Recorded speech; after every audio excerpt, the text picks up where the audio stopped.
ಮನುಷ್ಯನಲ್ಲಿ ಬರ್ತಕ್ಕಂಥ ಪ್ರತಿಯೊಂದು ಕಷ್ಟಾಸ್ವಾದಗಳಿಗೂ ನವಗ್ರಹಗಳೇ ಮೂಲ ಕಾರಣವೆಂದು ಅವತ್ತಿನ ಬರ್ತಕ್ಕಂಥ ಶಾಸ್ತ್ರ ಸಮಾನವಾದದ್ದಂತೆ ಮನುಷ್ಯನಿಗೆ ಯಾವುದೇ ಕಷ್ಟ ಸುಖ ದುಃಖ ಏನೇ ಬರಬೇಕಾದ್ರೂ ನವಗ್ರಹಗಳಿಂದ ಮೂಲ ಕಾರಣ. ಅದರಲ್ಲಿಯೂ ಸಪ್ತಮ ತುಂಗನಾಗಿರ್ತಕ್ಕಂಥ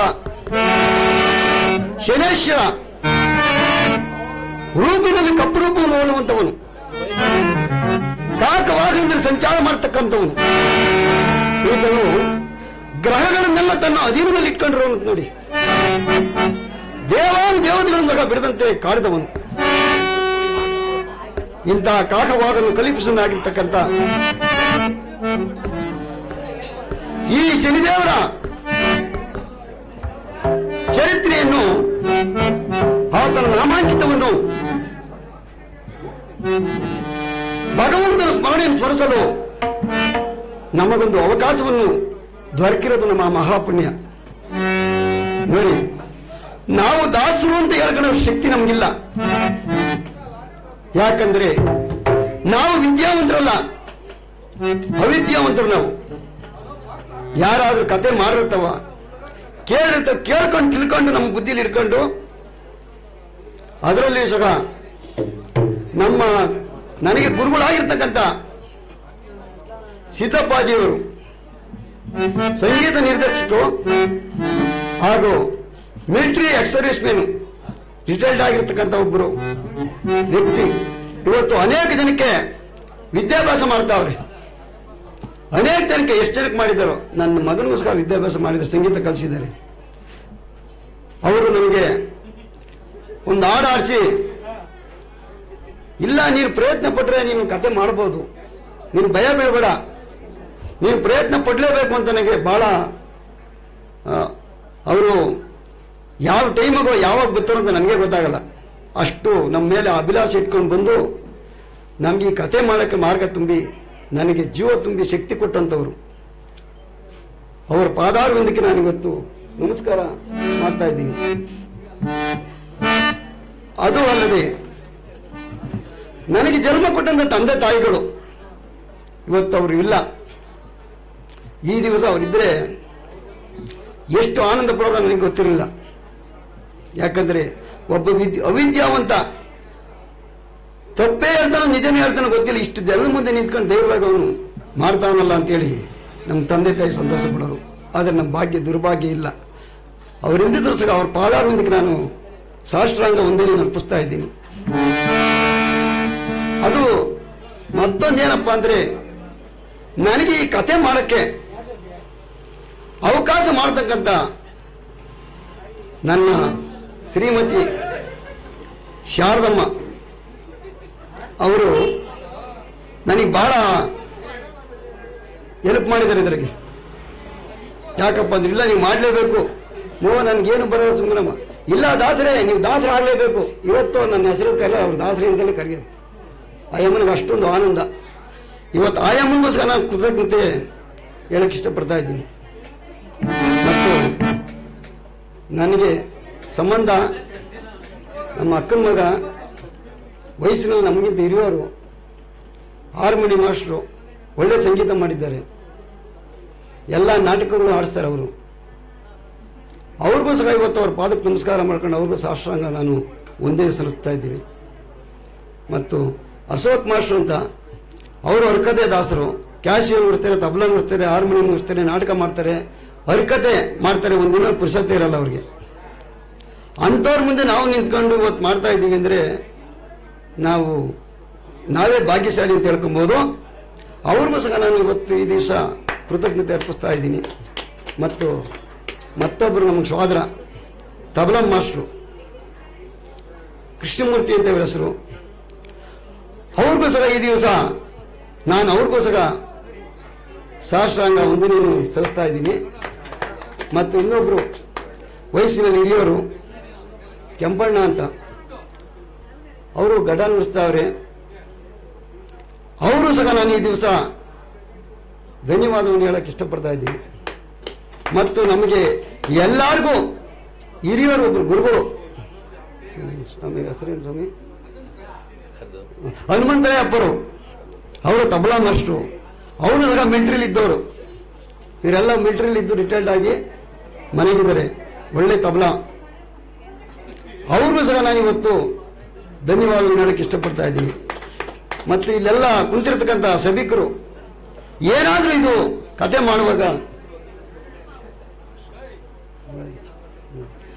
ಮಾಡುವಾಗ ನಾನು ಅವಾಗಲೇ ಹೇಳಿದ್ದೀನಿ, ನಾನೊಬ್ಬ ಅವಿದ್ಯಾವಂತ. ಇದರಿಂದ ಏನಾದರೂ ಲೋಪದೋಷಗಳು ಬರ್ಬೋದು, ತಪ್ಪು ತೊದಲುಗಳು ಬರ್ಬೋದು, ಒಂದು ಕೆಟ್ಟದ್ದು ಹೇಳ್ಬಿಡ್ಬೋದು ನಾನು.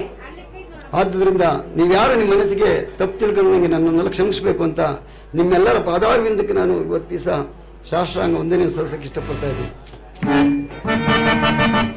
ನೋಡಿ, ಈ ದಿವಸ ನಮ್ಮ ತಂದೆಯ ಹೆಸರು ಚಿಕ್ಕಬಳ್ಳಪ್ಪ, ತಾಯಿ ಹೆಸರು ಶ್ರೀರಮ್ಮ. ಅವರ ಮಕ್ಕಳಾಗಿರ್ತಕ್ಕಂಥ ನಾವು 5 ಜನ ಪಂಚಪಾಂಡವರು ತರ.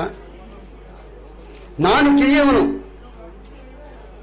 ಈ ದಿವಸ ನಮ್ಮ ಮನೆಯಲ್ಲಿ ನಮ್ಮ ಅಣ್ಣ ತಮ್ಮದಿರು ಎಲ್ಲರೂ ಸೇರ್ಕೊಂಡು ನಾವು ಈ ಗುಹದಲ್ಲಿ ಈ ಜಗದನೇ ಆಗಿರ್ತಕ್ಕಂಥ ಕಲಿಪುರುಷನಾಗಿರ್ತಕ್ಕಂಥ ಈ ಪರಮಾತ್ಮನ ಚರಿತ್ರೆಯನ್ನು ಕೊಂಡಾಡೋಕೆ ಅವಕಾಶ ಮಾಡಿಕೊಟ್ಟಂತ ನಿಮ್ಮೆಲ್ಲರ ಪಾದಾರವಿಂದಕ್ಕೆ ನಾನು ವಂದಿಸಿ ಮತ್ತೊಮ್ಮೆ ಮಗದೊಮ್ಮೆ ಹೇಳ್ತಾ ಇದ್ದೀನಿ, ಏನಾದರೂ ತಪ್ಪು ತೊದಲು ಬಂದರೆ ಕ್ಷಮಿಸಬೇಕು ಅಂತ. ಈ ದಿವಸ ಮಾಡ್ತಕ್ಕಂಥ ಕಥಾಭಾಗ ರಾಜ ಸತ್ಯವ್ರತ ಅಥವಾ ಶನಿ ಪ್ರಭಾವ ಎಂಬತಕ್ಕಂಥ ಕಥಾಭಾಗವನ್ನು ಮಾಡ್ತಾ ಇದ್ದೀವಿ. ಮತ್ತೊಮ್ಮೆ ಮಗದೊಮ್ಮೆ ನಿಮ್ಮೆಲ್ಲರಿಗೂ ವಂದಿಸಿ ಇನ್ನು ಮುಂದೆ ಇದ್ದೀನಿ. ಜೈ ರಮಣ ಗೋವಿಂದ ಗೋವಿಂದ, ಸತ್ಯನಾರಾಯಣ ಗೋವಿಂದ ಗೋವಿಂದ, ಜಯೇಶ್ವರ ಗೋವಿಂದ ಗೋವಿಂದ, ಜಯ ನಮ ಸ್ವಾಮಿ ಪದಯೇ ಹರ ಹರ ಮಗನೇ. ನೋಡಿ, ಇಲ್ಲಿ ಏನಾಯ್ತಪ್ಪ ಅಂದ್ರೆ, ಜಗದೊಡೆಯನಾಗಿರ್ತಕ್ಕ ಶ್ರೀಕೃಷ್ಣ ಪರಮಾತ್ಮನಿಗೆ ಭಕ್ತರಾಗಿರ್ತಕ್ಕಂಥ ಪಾಂಡವರು, ಈ ಪಾಂಡವರಾದ್ರು 5 ಜನ, ಅದೇ ಕೌರವರು 101 ಜನ. ಈ ಪಾಂಡವರು ಈ ಪರಮಾತ್ಮನಾದ ಶ್ರೀಕೃಷ್ಣ ಪರಮಾತ್ಮ ಕೃಪೆಯಿಂದ ನೋಡಿ ಎಲ್ಲೇ ಹೋಗಲಿ ಜಯ ಸಾಧಿಸರಂತೆ. ಯಾವುದೇ ಒಂದು ಕಾರ್ಯ ಮಾಡಿ ಜಯ ಸಾಧಿಸರಂತೆ. ಎಲ್ಲೇ ಹೋದ್ರು ಅವರಿಗೆ ಸನ್ಮಂಗಳ. ಈ ಕೌರವರು 101 ಜನ ಎಲ್ಲೇ ಹೋದ್ರು ಅಪಜಯ ಅಪಕೀರ್ತಿ ಈ ತರ ಆಗ್ತಾ ಇತ್ತಂತೆ. ಈ ದುರ್ಯೋಧನಗಾದರೂ ಬಹಳ ಹೊಟ್ಟೆವರಿ ಬಂದ್ಬಿಡ್ತಂತೆ. ನಾವು 101 ಜನ ಇದ್ರು ಇವ್ರು ಏನ್ ಮಾಡಕ್ಕಾಗಲ್ವಲ್ಲ, ಇವ್ರು ಇರೋದು 5 ಜನ, ಹೇಗಾದ್ರೂ ಮಾಡಿ ಇವ್ರನ್ನ ತುಳಿಬೇಕಲ್ಲ, ಸದಬಡಿಬೇಕು ಅಂತ ಹೇಳ್ಬಿಟ್ಟು ದಾಯ ಆಶ್ಚರ್ಯ ಬಂದ್ಬಿಟ್ಟು. ಆಗ ಯಾವ ದುರ್ಯೋಧನಾದ್ರೂ ತನ್ನ ಸೋದರ ಮಾವನಾಗಿರ್ತಕ್ಕಂಥ ಶಕನಿ ಮಹಾರಾಜನ್ ಕೇಳ್ತಾ ಇದ್ದೇನೆ, ಏನಂತ, ಮಾವ ನಾವು 101 ಜನ ಇದ್ದೀವಿ, ಆ ಪಾಂಡವರು ಬರೀ 5 ಜನ ಇದ್ದಾರೆ ನೋಡಿ. ಅವರು ಎಲ್ಲೇ ಹೋದ್ರು ಜಯ, ನಾವೆಲ್ಲೇ ಹೋಗ್ಲಿ ಅಪಜಯ. ನಾನು ಹೇಗಾದ್ರೂ ಮಾಡಿ ಆ ಪಾಂಡವರನ್ನು ತುಳಿಯಬೇಕಲ್ಲ, ಏನ್ ಮಾಡೋದು ಇದಕ್ಕೆ ಅಂತ ಬಿಡಿ ತನ್ನ ಶಕನಿ ಸೋದರ ಮಾವನ್ ಕೇಳಿದ್ದಾನೆ. ಶಕನಿ ಮಹಾರಾಜ ಯತ್ನೆ ಮಾಡಿನಂತೆ, ಓಹೋ ನಾನು ಬಯಸಿದ್ದು ಹಾಲುವನ್ನ, ರೋಗಿ ಬಯಸಿದ್ದು ಹಾಲುವನ್ನ, ವೈದ್ಯರು ಹೇಳಿದ್ದು ಹಾಲುವನ್ನ. ಓಹೋ ಎಲ್ಲವೋ ದುರ್ಯೋಧನ, ನಾನು ಮರೆತಿದ್ದೀನಿ ಅಂತ ತಿಳ್ಕೊಂಬೇಡ, ಇದೇ ಒಳ್ಳೆ ಸಮಯ. ನೀನಾಗಿ ಬಂದು ನನ್ನ ಬಲಿಗೆ ಬಿದ್ದಿದ್ದೀಯಾ ಅಂತೇಳಿ ಮನಸ್ಸನ್ನು ತಿಳ್ಕೊಂಡು ಹೇಳಿದಂತೆ, ಅಪ್ಪ ಮಗು ಒಂದು 4 ಗಂಟೆ ನನ್ನ ಟೈಮ್ ಕೊಡು, ನಾನು ಬಂದು ಏನ್ ಮಾಡ್ಬೇಕು ಅಂತ ಹೇಳ್ತೀನಿ, ನಡಿಯಪ್ಪ ಇವಾಗ ಅಂತ ಹೇಳಿದಂತೆ. ಆಯ್ತು ಮಾವ ಅಂತ ಹೇಳ್ಬಿಟ್ಟು ಹೋಗ್ಬಿಟ್ಟ. 4 ಗಂಟೆ ಯತ್ನೆ ಮಾಡಿನಂತೆ, ಏನಾದ್ರೂ ಮಾಡಿ ಪಾಂಡವರು ನಿರ್ದೋಷಿಗಳು, ಒಳ್ಳೆಯರವರು. ಈಗ ಅವ್ರು ಒಳ್ಳೆಯರು ಅಂತ ನಾನು ಸುಮ್ಮನೆ ಇದ್ಬಿಟ್ರೆ ನನ್ನ ಕಾರ್ಯ ಸಾಧನೆ ಮಾಡಕ್ಕಾಗಲ್ಲ. ಯಾಕಂದ್ರೆ ನಾನು 101 ಜನ ಅಣ್ಣ ತಮ್ಮದನ್ನು ಕೊಡಬಾರ್ದು, ಹಿಂಸೆ ಚಿತ್ರಹಿಂಸೆ ಕೊಟ್ಟು ಸಾಯಿಸಿಬಿಟ್ಟಿದ್ದೆ. ನೀವು ನನ್ನ ಎತ್ತ ಜನ್ಮ ಕೊಟ್ಟು ತಂದೆನೂ ಸಹ ಬಿಡ್ಲಿಲ್ಲ. ನೀವು ಏನಾದ್ರೂ ಮಾಡಿ ವಂಶ ನಿರ್ಮೂಲ ಮಾಡ್ಲೇಬೇಕು ನಾನು ಅಂತ ಸಂಕಲ್ಪ ಮಾಡ್ಕೊಂಡ್ಬಿಟ್ಟು ಬಂದ. ಅಪ್ಪ ಕುಮಾರ, ನಾನು ಒಂದೊಳ್ಳೆ ಒಳ್ಳೆ ಉಪಾಯವನ್ನು ಮಾಡಿದ್ದೀನಿ. ಏನ್ ಮಾವ, ನೀನ್ ಹೇಗಾದ್ರೂ ಮಾಡಿ, ಇಲ್ಲ ನಿಮ್ಮ ತಂದೆ ಹುಟ್ಟಿದಬ್ಬ, ಇಲ್ಲ ತಾಯಿ ಹುಟ್ಟಿದಬ್ಬ, ಇಲ್ಲ ನಿನ್ನದೇ ಒಂದು ಹುಟ್ಟಿದಬ್ಬ, ಏನಾದ್ರೂ ಮಾಡಿ ನಿನ್ನ ಅರಮನೆಯಲ್ಲಿ ಒಂದು ಕಾರ್ಯಕ್ರಮ ನಿರ್ಮಾಣ ಮಾಡಪ್ಪ ಅನ್ನ. ಅದರಿಂದ ಏನ್ ಮಾಡಕ್ಕಾಗತ್ತೆ? ಮಾಡ್ಬೋದು, ಯಾಕೆ ಮಾಡಕ್ಕಾಗಲ್ಲ? ಎಲ್ಲ ಸಾಮಂತ ರಾಜನ ಕರೆಸು, ಆ ಪಾಂಡವರು ನೀನೇ ಒಪ್ಪಿಕಾತರಿ, ಎಲ್ಲಾರು ಬರ್ತಾರೆ ಕಾರ್ಯಕ್ರಮಕ್ಕೆ. ಎಲ್ಲೆಲ್ಲ ಅಡಿಗೆ ಊಟ ಮಾಡಿಸು, ಎಲ್ಲ ಊಟ ತಿಂಡಿಯನ್ನು ಮಾಡಿ ಸಂತೋಷ ಬರ್ತಾರ. ಹೋಗ್ತಾ ಇರ್ಬೇಕಾದ್ರೆ ಯಾವ ನಿನಗೆ ಅಣ್ಣನಾಗಿರ್ತಕ್ಕಂಥ ಧರ್ಮರಾಜನ ಹೋಗಿ ತಡಿ. ಅಣ್ಣ, ಸಮಸ್ತ ರಾಜರುಗಳೆಲ್ಲ ಸೇರ್ಬಿಟ್ಟವ್ರಯ್ಯ, ಮನಸ್ಸು ಸಂತೋಷಕ್ಕಾದ್ರೂ ಒಂದು ಆಟ ಆಡೋಣಪ್ಪ. ಆಗ ಧರ್ಮರಾಯ ಕೇಳ್ತಾನೆ, ಯಾವ ಆಟ ಆಡೋಣಪ್ಪ ಅಂತ. ಎಲ್ಲ ಆಡಿರೋದು ಆಡನೆಯ, ನಾವು ಪಗಡೆ ಆಟ ಆಡೋಣ. ಆಗ ಧರ್ಮರಾಯ ಹೋಗ್ತಾನೆ, ಪಗಡೆ ಆಟ ಕೂಡಿಸು. ಆದ್ರೆ ಮರ್ತ್ಯ ಅವ್ರ ಕಡೆ ಪಗಡೆ ಆಟಕ್ಕೆ ಶ್ರೀಕೃಷ್ಣ ಪರಮಾತ್ಮೇನ ಕೂತ್ಕೊಂಡ್ಬಿಟ್ಟು ಜಾಪಾನ ಕೂತ್ಕೊಂಡ್ಬಿಟ್ರೆ ಏನು ಮಾಡಕ್ಕಾಗಲ್ಲ. ನಾವು ಹೇಗಾದ್ರೂ ಮಾಡಿ ಧರ್ಮರಾಯನ ಮಾತ್ರ ಕೂಡಿಸು. ನಿನ್ ಕಡೆ ನಾನು ಕೂತ್ಕೊಂತೀನಿ, ಆ ಪಾಂಡವರು ಪಗಡೆ ಆಟ ಸೋಲಿಸ್ಬಿಡ್ತೀನಿ. ನೋಡಿ ಹೇಳ್ಕೊಡ್ತಾವನೆ, 1ನೇ ಆಟಕ್ಕೆ ಧರ್ಮರಾಯನ್ ಜಯ, 2ನೇ ಆಟಕ್ಕೂ ಧರ್ಮರಾಯಂಗೆ ಜಯ, 3ನೇ ಆಟದಿಂದ ನಾನು ಸೋಲಿಸ್ತೀನಿ ಅವನ್ನ. ಒಂದು ಸತಿ ಸೋತಾಗ ಹೇಳು, ಅಣ್ಣ ಸುಮ್ಮನೆ ಆಡಿದ್ರೆ ಆಟ ಅಲ್ಲ ಕಣಪ್ಪ, ಇದು ಏನಾದ್ರೂ ಒಂದು ಪಣವನ್ನು ಮಾಡಿ ಆಟವಾಡಬೇಕು ಎಂಬುದಾಗಿ ಹೇಳು. ನಿನ್ನ ರಾಜ್ಯ ಸಕಲೇಶ್ವರನ ಇಟ್ಬಿಡು ಒಂದೇ ಸರಿ, ಅವನು ತನ್ನ ರಾಜ್ಯ ಸಕಲೇಶ್ವರ ಇಟ್ಟುಬಿಡ್ತಾನೆ. ಒಂದ್ ಆಟ ಗೆದ್ದ ಮೇಲೆ 2ನೇ ಆಟ ಕೇಳ್ಬಿಡು, ಏನಾದ್ರೂ ಇದ್ರಾಗ ನಾನು ಸೋತ್ರೆ 12 ವರ್ಷ ವನವಾಸ, 1 ವರ್ಷ ಅಜ್ಞಾತವಾಸ ಮಾಡ್ಕೊಂಡ್ಬರ್ತೀನಿ. ನೀವೇನಾದ್ರೂ ಸೋತ್ರೆ ನೀನು ಸಹ 12 ವರ್ಷ ವನವಾಸ, 1 ವರ್ಷ ಅಜ್ಞಾತವಾಸ ಮಾಡಬೇಕು ಅಂತ ಹೇಳಿ ಕೇಳ್ಬಿಡು. ನಾನು ಹೇಗಾದ್ರೂ ಮಾಡಿ ಪಗಡೆ ಆಟ ಸೋಲಿಸ್ಬಿಡ್ತೀನಿ ಅವ್ರನ್ನ. ಆಗ ನಿನ್ನ ಮಾತಿನಂತೆ ಆಗ್ಲಿ ಅಂದ್ಬಿಟ್ಟು ಯಾವ ದುರ್ಯೋಧನಾದ್ರೂ ತನ್ನ ಹುಟ್ಟಿದಪ್ಪ ಮಾಡ್ತೀನಿ ಅಂತ ಬೆಂಬಲ ಹೊರಿಸ್ಬಿಟ್ಟ. ಸಾಮಂತ ರಾಜ್ಯಕ್ಕೆ ಒಲೆ ಕಳಿಸ್ಬಿಟ್ಟ. ಎಲ್ಲ ಬಂದ್ಬಿಟ್ರು, ಒಳ್ಳೊಳ್ಳೆ ಸಿಹಿ ತಿಂಡಿ ಮಾಡಿಸ್ಬಿಟ್ಟ. ಎಲ್ಲ ಭೋಜನ ಮಾಡಿ ಹೋಗ್ತಕ್ಕಂಥ ಸಮಯದಲ್ಲಿ ಧರ್ಮರಾಜನಿಗೆ ಅಡ್ಡ ಹೋದ್ನಂತೆ. ಈ ಸಿಕ್ಕರಿ ಮಾವ ಹೇಳ್ಕೊಟ್ಟಂಗೆ ಧರ್ಮರಾಜನಿಗೆ ಅಡ್ಡ ಹೋಗಿ, ಅಣ್ಣ ಸಾಮಂತ ರಾಜರಲ್ಲಿ ಸೇರಿದ್ದಾರೆ, ಅವರ ಮನಸ್ಸು ಖುಷಿ ಪಡಿಸೋಕೆ ಯಾವ್ದಾದ್ರು ಒಂದು ಆಟ ಆಡೋಣ. ಏನ್ ಆಟ ಆಡೋಣಪ್ಪ? ಪಗಡೆ ಆಟ ಆಡೋಣ. ಆಯ್ತಪ್ಪ ಆಡೋಣ ಅಂತ ಆಟ ಕೂತ್ಕೊಂಡ್ಬಿಟ್ರು. ಧರ್ಮರಾಯನ ಒಂದ್ ಕಡೆ ಕುಂಡಿಸಿರು, ಈ ಸಗಣಿ ಒಂದ್ ಕಡೆ ಕೂತ್ಕೊಂಡ. ಸುಮ್ಮನೆ ಆಟ ಆಡಿರು. ಒಂದ್ ಆಟ ಧರ್ಮರಾಯ ಗೆದ್ದುಬಿಟ್ರು. 2ನೇ ಆಟ ಆಡಿದ್ರು. 2ನೇ ಆಟ ಈ ಧರ್ಮರಾಯ ಗೆದ್ರು. ಆಗ 3ನೇ ಆಟ ಆಡಬೇಕಾದ್ರೆ ಈ ದುರ್ಯೋಧನ ಕೇಳ್ತಾ ಇದ್ದಾನೆ, ಅಣ್ಣ ಸುಮ್ಮನೆ ಆಡಿರಿದೇನು ಆಟ ಅಲ್ಲ ಕಣ, ಹೇಗೆ ಆಡ್ಬೇಕಿದ್ದ? ಏನಾದ್ರೂ ಪಣವಾಗಿಟ್ಟು ಆಟ ಆಡೋಣ, ಏನಿಡನಪ್ಪ? ಪಾಪ ಧರ್ಮರಾಯ ಸ್ಮೂತು, ಅಣ್ಣ ನಾನಿಡುವೆ ನನ್ನ ಸಕಲೈಶ್ವರ್ಯವನ್ನು,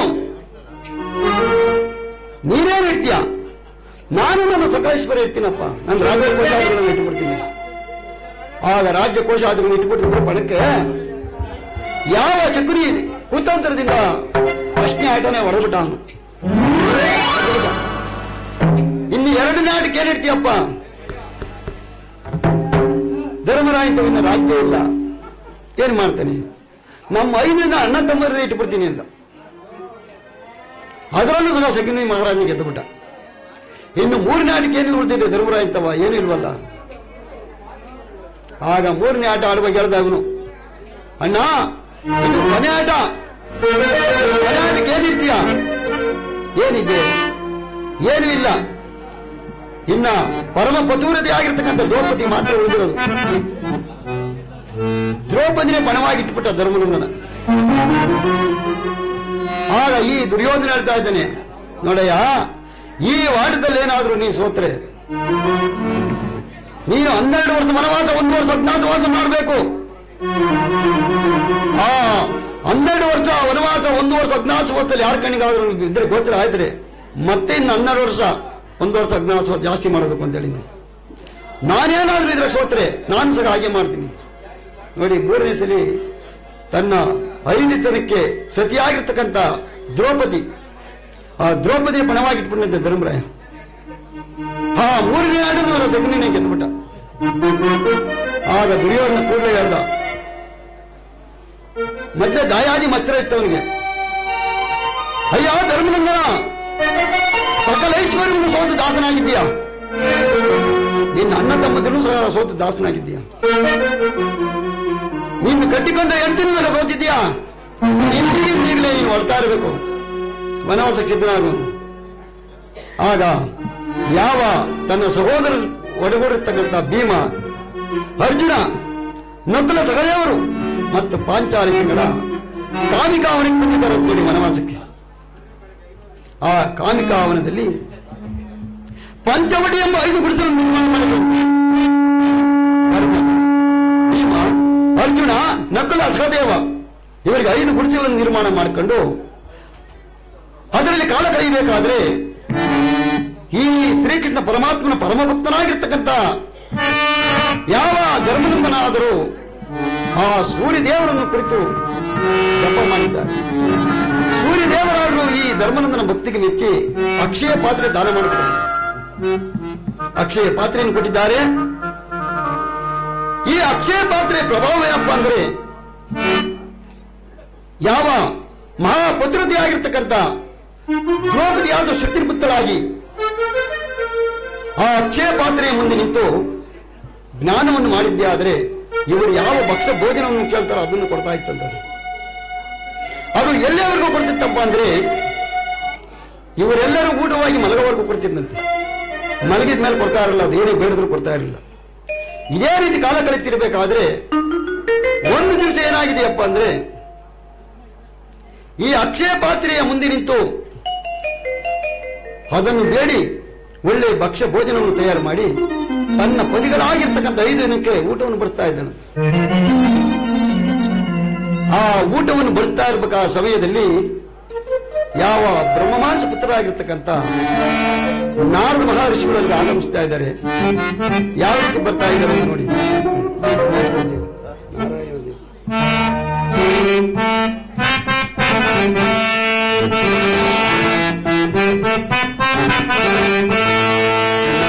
ನಾರಾಯಣ ದೇವಾ, ನಾರಾಯಣ ದೇವಾ, ನಾರದ ತನುಜ ಸುಖಕರ ದೇವಾ, ನಾರದ ತನುಜ ಸುಖಕರ ದೇವಾ,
ನೋಡಿ, ಆ ಬ್ರಹ್ಮಮಾಂಸ ಪುತ್ರರಾಗಿರ್ತಕ್ಕಂಥ ನಾರದ ಮಹರ್ಷಿಗಳು ಆ ಕಾಮಿಕವನಕ್ಕೆ ಬಂದಿದ್ದಾರೆ. ನೋಡಿ, ಬಂದಿರ್ತಕ್ಕಂಥ ಪೂಜ್ಯರನ್ನು ನೋಡಿ ಯಾವ ಧರ್ಮನಂದನಾದರೂ ನೋಡಿ ಓಡಿ ಹೋಗಿ ಭಯ ಭಕ್ತಿ ನಯ ವಿನಯದಿಂದ ಆ ಬ್ರಹ್ಮಮಾಂಸ ಪುತ್ರರಾಗಿರ್ತಕ್ಕಂಥ ನಾರದ ಮಹಾತ್ಮರ ಪಾದಕ್ಕೆ ನಮಸ್ಕರಿಸಿದ್ದಾರೆ. ನಾರದ ಮಹರ್ಷಿಗಳಾದ್ರೂ ಕೇಳ್ತಾ ಇದ್ದಾರೆ, ಕ್ಷೇಮವೇ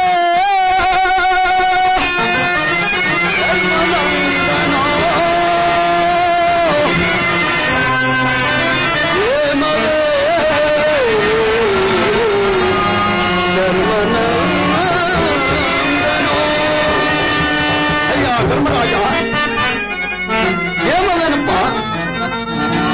ಆ ಧರ್ಮರಾಜ ಹೇಳ್ತಾ ಇದ್ದಾರೆ, ಗುರುಗಳೇ, ಎಲ್ಲಿಂದ ಬಂತು ನಮಗೆ ಕ್ಷೇಮ?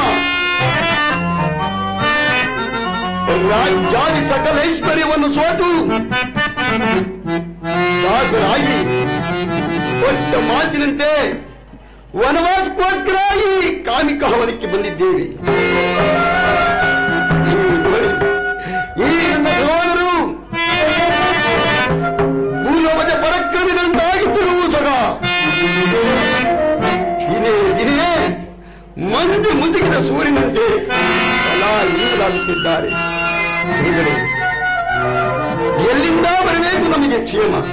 ಅದು ಇಂಥ ಕಷ್ಟ ಹಿಂದೆ ಯಾರಿಗಾದ್ರೂ ಬಂದಿತ್ತೋ ಇಲ್ಲವೋ, ಮುಂದೆ ಯಾರಿಗಾದ್ರೂ ಬರ್ತದೋ ಇಲ್ಲವೋ? ಇಂಥ ಕಷ್ಟ ಯಾರಿಗೂ ಬರಬಾರದು ಪೂಜ್ಯರೇ, ಯಾರಿಗೂ ಬರಬಾರದು ಎಂಬುದಾಗಿ ಹೇಳ್ತಾ ಇದ್ದಾರೆ. ಕಣ್ಣಲ್ಲಿ ನೀರನ್ನು ಧಾರಾಕಾರವಾಗಿ ಸುರಿಸಿಕೊಂಡು ಹೇಳ್ತಾ ಇದ್ದಾರೆ. ಆ ಬ್ರಹ್ಮಮಾಂಸ ಪುತ್ರರಾಗಿರ್ತಕ್ಕಂಥ ನಾರದ ಮಹರ್ಷಿಗಳು ನಗುತ್ತಾ ಇದ್ದಾರೆ. ನೋಡಿ, ಅಯ್ಯ ಧರ್ಮನಂದನ, ನಿಮಗೆ ಯಾವ ಕಷ್ಟ ಎಂಬುದಾಗಿ ಈ ರೀತಿ ಕಣ್ಣೀರು ಸುರಿಸ್ಕೊಂಡು ಓಡಾಡ್ತಾರೆ? ಅಯ್ಯೋ ನೋಡು, ಹಿಂದೆ ಕಳಿಂಗ ರಾಜ್ಯದ ಅರಸನಾಗಿರ್ತಕ್ಕಂಥ ರಾಜ ಸತ್ಯವ್ರತ ಮಹಾರಾಜ ಪಟ್ಟಂತ ಕಷ್ಟವನ್ನು ನೀನೇನಾದ್ರೂ ಕೇಳಿದ್ದೆ? ಆದರೆ ಇದು ನಿನಗೆ ಎಳ್ಳಿನಷ್ಟು ಸಮನಲ್ಲ ಕಣೆಯ ಎಂಬುದಾಗಿ ನಾರದ ಮಹರ್ಷಿಗಳು ಹೇಳಿದ್ದಾರೆ. ಯಾವ ಪಂಚ ಪಾಂಡವರಲ್ಲಿ ಶ್ರೇಷ್ಠನಾಗಿರ್ತಕ್ಕಂಥ ಧರ್ಮರಾಯನಾದರೂ ಪೂಜ್ಯರೇ, ಆ ಸತ್ಯವ್ರತ ಮಹಾರಾಜನ ಯಾರು? ಆತನಾದರೂ ಪಟ್ಟಂತ ಕಷ್ಟಗಳೇನು? ಆತನ ವಿಚಾರವನ್ನು ಸಾಂಗೋಪಂಗವಾಗಿ ನಿನ್ನನ್ನು ಹೇಳಬೇಕು. ನಿಮ್ಮಲ್ಲಿ ಕರಮುಗಿದು ಬೇಡಿಕೊಳ್ಳುತ್ತೇನೆ ಎಂಬುದಾಗಿ ಆ ನಾರದ ಮಹರ್ಷಿಗಳು ನಾರದ ಮಹರ್ಷಿಗಳಾದ್ರೂ ಹೇಳ್ತಾ ಇದ್ದಾರೆ. ಅಯ್ಯ ಧರ್ಮನಂದನ, ಹೇಳುವನು ಕೇಳು ಎಂಬುದಾಗಿ ಸಕಲ ಪೂಜಾ ಸಾಮಗ್ರಿಗಳನ್ನು ತರಿಸಿಕೊಂಡು ಎಳ್ಳಿನ ರಾಶಿಯಿಂದ ಗಗಮಂಡಲವನ್ನು ರಚಿಸಿ ಕುದುರೆ ಹಾಲೆಗಳಿಂದ ಪಂಚಲೋಕದ ಶಿಲೆಯನ್ನು ಮಾಡಿಸಿ ಆ ಎಳ್ಳಿನ ರಾಶಿಯಲ್ಲಿ ಮಹಾದೇವನ ಪ್ರತಿಮೆಯನ್ನು ಕುಡಿಸಿ ಸ್ಥಾಪನೆ ಮಾಡಿ ಸಕಲ ಸಾಮಗ್ರಿಗಳಿಂದ ಪೂಜೆ ಮಾಡಿ ಧೂಪ ದೀಪಗಳನ್ನು ಹಚ್ಚಿ ಸಾಕ್ಷಿಯಾಗಿ ಎಳ್ಳೆಣ್ಣೆ ದೀಪ ಹಚ್ಚಿರಂತೆ. ನೋಡಿ, ಪರಮಾತ್ಮನಿಗೆ ಎಳ್ಳೆಣ್ಣೆ ದೀಪ ಅಂದ್ರೆ ಬಹಳ ಇಷ್ಟಂತೆ. ಯಾರಿಗೆ? ಶನೇಶ್ವರನಿಗೆ. ಅದೇ ರೀತಿ ಎಳ್ಳೆಣ್ಣೆ ದೀಪವನ್ನು ಹಚ್ಚಿ ಆಗ ಯಾವ ಸತ್ಯವ್ರತ ಮಹಾರಾಜನ ಕಥೆಯನ್ನು ಹೇಳಲು ಪ್ರಾರಂಭಿಸಿದ್ದಾರೆ.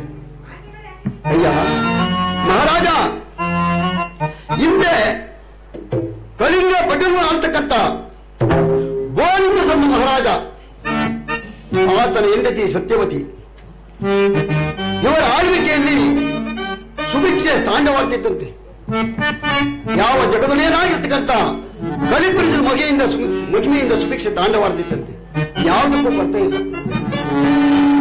ಹೀಗೆ ಕಾಲ ಕಳಿಬೇಕಾದ್ರೆ ನೋಡಿ, ಈ ಗೋವಿಂದ ಶರ್ಮ ಮಹಾರಾಜರಿಗೆ ಒಂದು ಚಿಂತೆ ಕಾಡ್ತಾ ಇತ್ತಂತೆ. ಅದಕ್ಕೆ ದೊಡ್ಡವರು ಹೇಳ್ತಾ ಇದ್ದಾರೆ, ಯಾರು ಎಷ್ಟೇ ಕೋಟಿ ಐಶ್ವರ್ಯ ಇರಲಿ, ವಜ್ರ ವೈಢೂರ್ಯ ಶ್ರೀ ಸಂಪತ್ತು ಚಿನ್ನ ಬೆಳ್ಳಿ ಬಂಗಾರ ಎಷ್ಟೇ ಇದ್ರೂ ಆತನಿಗೆ ಪರಮಾತ್ಮ ಒಂದು ಚಿಂತೆ ಕೊಟ್ಟಿರ್ತಾನೆ.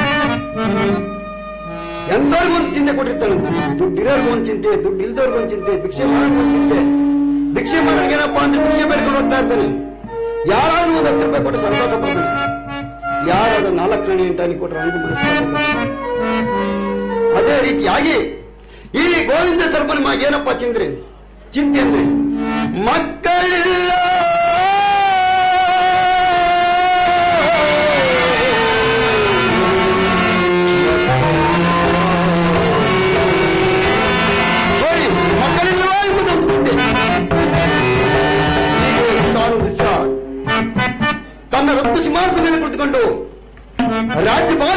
ರಾತ್ರಿ ಸಮಯದಲ್ಲಿ ತನ್ನ ಹೆಂಡತಿಯಾಗಿರ್ತಕ್ಕಂಥ ಸತ್ಯವತಿ ಆಸ್ಥಾನಕ್ಕೆ ಬಂದು ಯಾವ ರೀತಿ ಕೇಳ್ತಾ ಇದ್ದಾಳೆ ತನ್ನ ಪತಿಯಾಗಿರ್ತಕ್ಕಂಥ ಮನದೋ ಚಿಂತೆಯೊದಗಿದು ರಮಣ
ಎಂಬುದಾಗಿ ತನ್ನ ಪತಿಯ ಪಾದಕ್ಕೆ ನಮಸ್ಕಾರ ಮಾಡಿದ್ದಾಳೆ.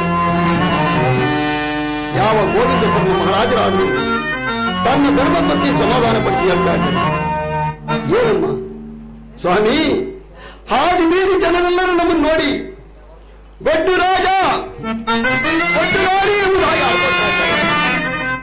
ನಾನು ಈ ನಿಂದನೆಯನ್ನು ತಾಳಲಾರೆ ಸ್ವಾಮಿ, ಏನಾದ್ರೂ ಮಾಡಿ ಆ ಜಗದೊಡೆಯನಾಗಿರ್ತಕ್ಕಂಥ ಸತ್ಯನಾರಾಯಣ ಸ್ವಾಮಿಯನ್ನಾದ್ರೂ ಬೇಡಿ ನಾವು ಪುತ್ರ ಸಂತಾನ ಪಡೆಯಲೇಬೇಕು, ಇಲ್ಲ ಅಂದ್ರೆ ನಾನು ಬದುಕಿರಲ್ಲ ಜೀವಿಸಿರಲ್ಲ ಸ್ವಾಮಿ ಎಂಬುದಾಗಿ ಕಣ್ಣಲ್ಲಿ ನೀರಿಡುತ್ತಾ ತನ್ನ ಪತಿಯ ಪಾದಕ್ಕೆ ನಮಸ್ಕಾರ ಮಾಡಿದ್ದಾಳೆ. ಆಗ ಯಾವ ಗೋವಿಂದ ಶರ್ಮ ಮಹಾರಾಜರಾದರೂ ತನ್ನ ಸತಿಯನ್ನು ಸಮಾಧಾನ ಪಡಿಸಿ ತನ್ನ ಮಂತ್ರಿಗೆ ಹೇಳಿದ್ದಾರೆ, ಅಯ್ಯ ಮಂತ್ರಿ ಶೇಖರ, ಈಗಲೇ ಸತ್ಯನಾರಾಯಣ ಸ್ವಾಮಿಯನ್ನು ಸ್ವಾಮಿಯ ರಥವನ್ನು ಮಾಡಲು ಸಕಲ ಐಶ್ವರ್ಯ ಸಿದ್ಧಪಡಿಸಿ ಸಕಲ ಮಾಡಲು ರಾಜ್ಯದಲ್ಲಿ ಏನು ಬರಬೇಕು ಆಗಿಂದಾಗಲೇ ಎಲ್ಲ ಸಿದ್ಧಪಡಿಸಿಕೊಂಡು.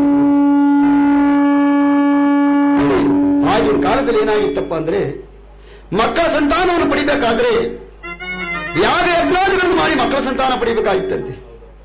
ಆದ್ರೆ ಈಗಿನ ಕಾಲದಲ್ಲಿ ಹಂಗಲ್ಲ, ಜಗದೊಡೆಯನಾಗಿರ್ತಕ್ಕಂಥ ಪರಮಾತ್ಮ ಮಕ್ಕಳ ಭಾಗ್ಯನೇ ಕೊಟ್ಬಿಟ್ಟಿದ್ದಾನಂತೆ. ಆಗಿನ ಕಾಲದಲ್ಲಿ ಆಗಿತ್ತು. ಅದೇ ನೋಡಿ ಜಗದೊಡೆಯನಾಗಿರ್ತಕ್ಕಂಥ ಸತ್ಯನಾರಾಯಣ ವ್ರತವನ್ನು ಮಾಡಿ ಮಕ್ಕಳ ಭಾಗ್ಯವನ್ನು ಪಡೆಯೋದಕ್ಕೋಸ್ಕರ ವ್ರತವನ್ನು ಮಾಡ್ತಾ ಇದ್ದಾರೆ. ವ್ರತವನ್ನು ಮಾಡಿದ್ದಾರೆ. ಆ ಜಗದೊಡೆಯನಾಗಿರ್ತಕ್ಕಂಥ ಸತ್ಯನಾರಾಯಣ ಸ್ವಾಮಿ ವ್ರತಕ್ಕೆ ಪ್ರತ್ಯಕ್ಷನಾಗಿ ಒಂದು ಗಂಡು ಮಗು ಸಂತಾನವನ್ನು ಕರುಣಿಸಿದ್ದಾರೆ.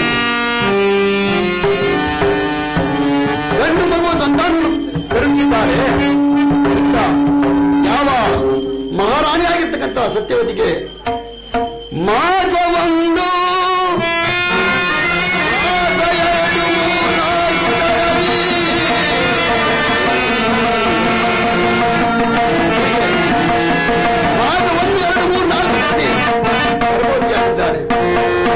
ನವ ಮಾಸಗಳು ತುಂಬಿದೆ.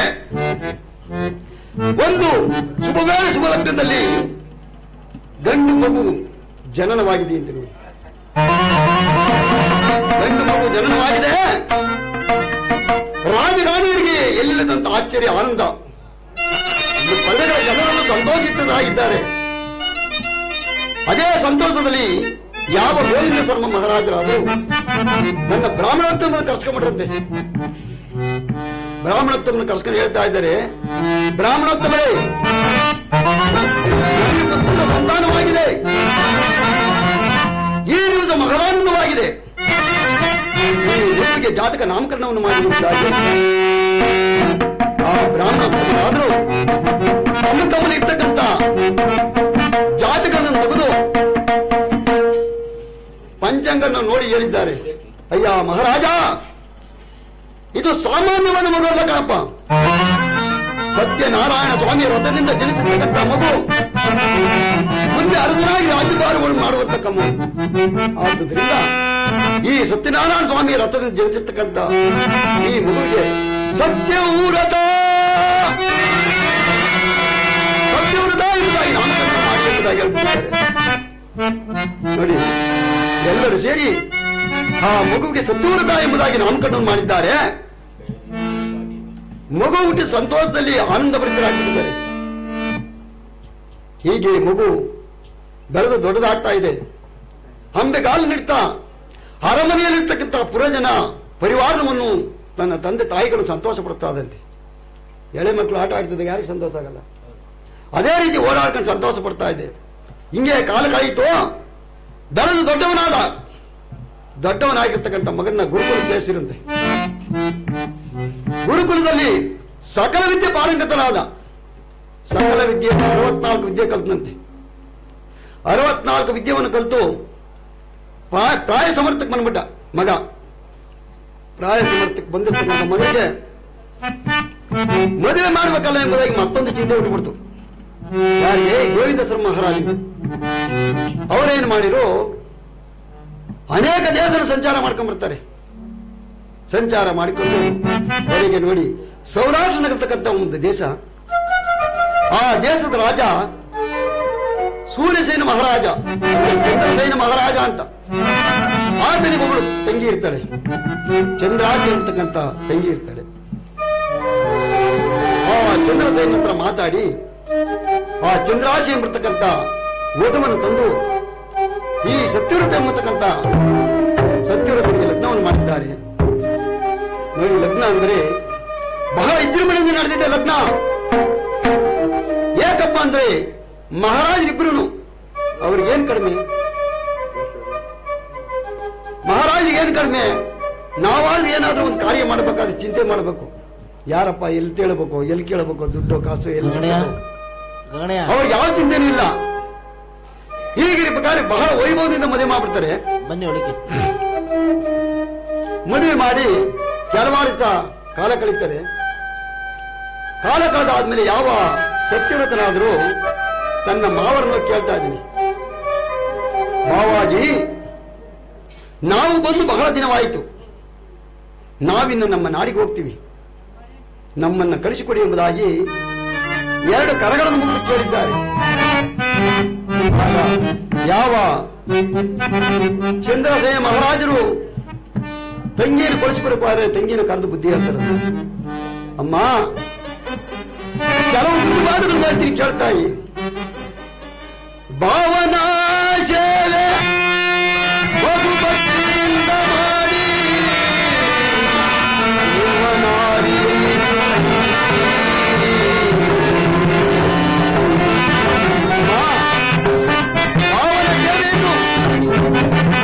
ಬಹಳ ಭಕ್ತಿ ಭಯದಿಂದ ಮಾಡಿ ದೇವನ ಆರಿಸಿರುತ್ತಾಯಿ. ಅದೇ ರೀತಿ ಅತ್ತೆಯ ಸೇವೆಯನ್ನು ಸಹ ಬಹಳ ಭಕ್ತಿಯಿಂದ ಮಾಡಿ ಮುತ್ತೈದೆಯರಿಸು. ಪತಿಯ ಸೇವೆಯನ್ನು ಎಡೆಬಿಡದೆ ಮಾಡಿ ಪತಿ ಸಾವಿತ್ರಿ ಎನಿಸು. ಅದು ಅಲ್ಲದೆ ನೀರಿಗೆ ಹೋಗುವಾಗ ಅಂಗನೆಯರನ್ನು ವಾರ ಗಣ್ಣಿನಿಂದ ನೋಡಬೇಡ, ಪರಪುರುಷರನ್ನು ಕಂಡು ನಸುನಗಬೇಡ. ಇದು ನಿನ್ನ ಅಂತರಂಗದ ಗುಟ್ಟಮ್ಮ, ಇದೇ ನಿನ್ನ ಒಡವೆಗಳು ಭದ್ರವಾಗಿ ಬಚ್ಚಿಟ್ಕೊಳ್ಳಮ್ಮ ಎಂಬುದಾಗಿ ಹೇಳ್ಬಿಟ್ನಂತೆ. ಯಾರು? ಚಂದ್ರಸೇನ ಮಹಾರಾಜ ಚಂದ್ರಾಸಿ ದೇವಿಗೆ ಆ ತರ ಹೇಳಿ ಕಳಿಸಿದ್ದಾನಂತೆ. ಆದ್ರೆ ನಾವೇನ್ ಹೇಳ್ತೀವಿ? ಅಮ್ಮ, ಮದುವೆ ಮಾಡ್ಕೊಂಡು ಹೋಗು, ಹುಷಾರು, ನಿನ್ ಗಂಡ ನಿನ್ ಕೈಲಿ ಹಾಕೋ. ಅಪ್ಪಿ ತಪ್ಪಿ ಏನಾದ್ರು ಅಂದ್ರೆ ಏನಾದ್ರೂ ಮಾಡಿ ಅತ್ತೆ ಮಾವನ ಸೇವೆ ಮಾಡ್ಲೇಬೇಡ. ಏನಾದ್ರೂ ಮಾಡಿ ಗಂಡನ ಚಾಡಿ ಹೇಳ್ಕೊಂಡು ಓದೊಂದು ವರ್ಷದೊಳಗಾಗಿ ಮನೆ ಖಾಲಿ ಮಾಡ್ಕೊಂಡು ಬೇರೆ ಕಡೆ ಬಂದ್ಬಿಡು. ನಾವು ಇವತ್ತಿನ ದಿವಸ ಈ ರೀತಿ ಪಾಠ ಮಕ್ಕಳು, ಅವತ್ತಿನ ದಿವಸ ಆ ರೀತಿ ಹೇಳ್ಕೊಡ್ತಾರಂತೇಳಿ. ಹೀಗೆ ಆ ಚಂದ್ರಾಶಿಯ ದೇವಸ್ಥಾನ ಕರ್ಕೊಂಡು ಯಾವ ಸತ್ಯವ್ರತನಾದ್ರೂ ಕಳಿಂಗ ಪಟ್ಟಣಕ್ಕೆ ಬಂದಿದ್ದಾರೆ. ಈ ಕಳಿಂಗ ಪಟ್ಟಣದಲ್ಲಿ ಏನಾಗಿದೆಯಪ್ಪ ಅಂದ್ರೆ ತನ್ನ ತಂದೆಯಾಗಿರ್ತಕ್ಕಂಥ ಗೋವಿಂದ ಶರ್ಮ ಮಹಾರಾಜರ ವಯಸ್ಸಾಯಿತು. ತನ್ನ ಮಗನಾಗಿರ್ತಕ್ಕಂಥ ಸತ್ಯವ್ರತನಿಗೆ ರಾಜ್ಯ ಪಟ್ಟಾಭಿಷೇಕ ಮಾಡಿ ಇವರು ಮೃತರಾದ ಕಾರಣ ವಾನಪ್ರಸ್ಥ ಆಶ್ರಮಕ್ಕೆ ಸೇರ್ಬಿಟ್ರಂತೆ. ಹಿಂದೆ ವಾನಪ್ರಸ್ಥ ಆಶ್ರಮ ಅಂದ್ರೆ ಕಾಡು, ಕಾಡಿಗೆ ಹೋಗ್ಬಿಡೋರಂತೆ. ಹೀಗೆ ಮಗನಿಗೆ ಪಟ್ಟ ಕಟ್ಬಿಟ್ಟು ಹೋಗ್ಬಿಟ್ರು. ಮಗನು ರಾಜ್ಯಭಾರ ಮಾಡ್ಕೊಂಡಿರ್ಬೇಕಾದ ಸಮಯದಲ್ಲಿ ಯಾವ ಚಂದ್ರಾಶಿ ದೇವಿಯಾದರೂ ಗರ್ಭವತಿಯಾಗಿದ್ದಾಳಂತೆ.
ಗರ್ಭಿಣಿ ಆಗ್ಬಿಟ್ರು.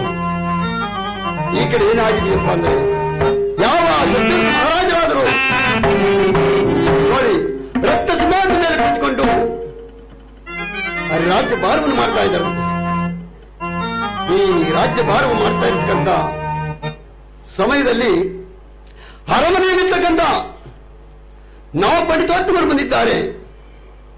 ಈ ಪಂಡಿತೋತ್ತಮರ ಕೈಲಿ ಆದರೂ ಒಬ್ಬೊಬ್ಬರ ಕೈಲಿ ಒಂದು ತರ ವಿಚಿತ್ರವಾದ ಗ್ರಹಗಳ ಸಂಪುಟವಿದೆ.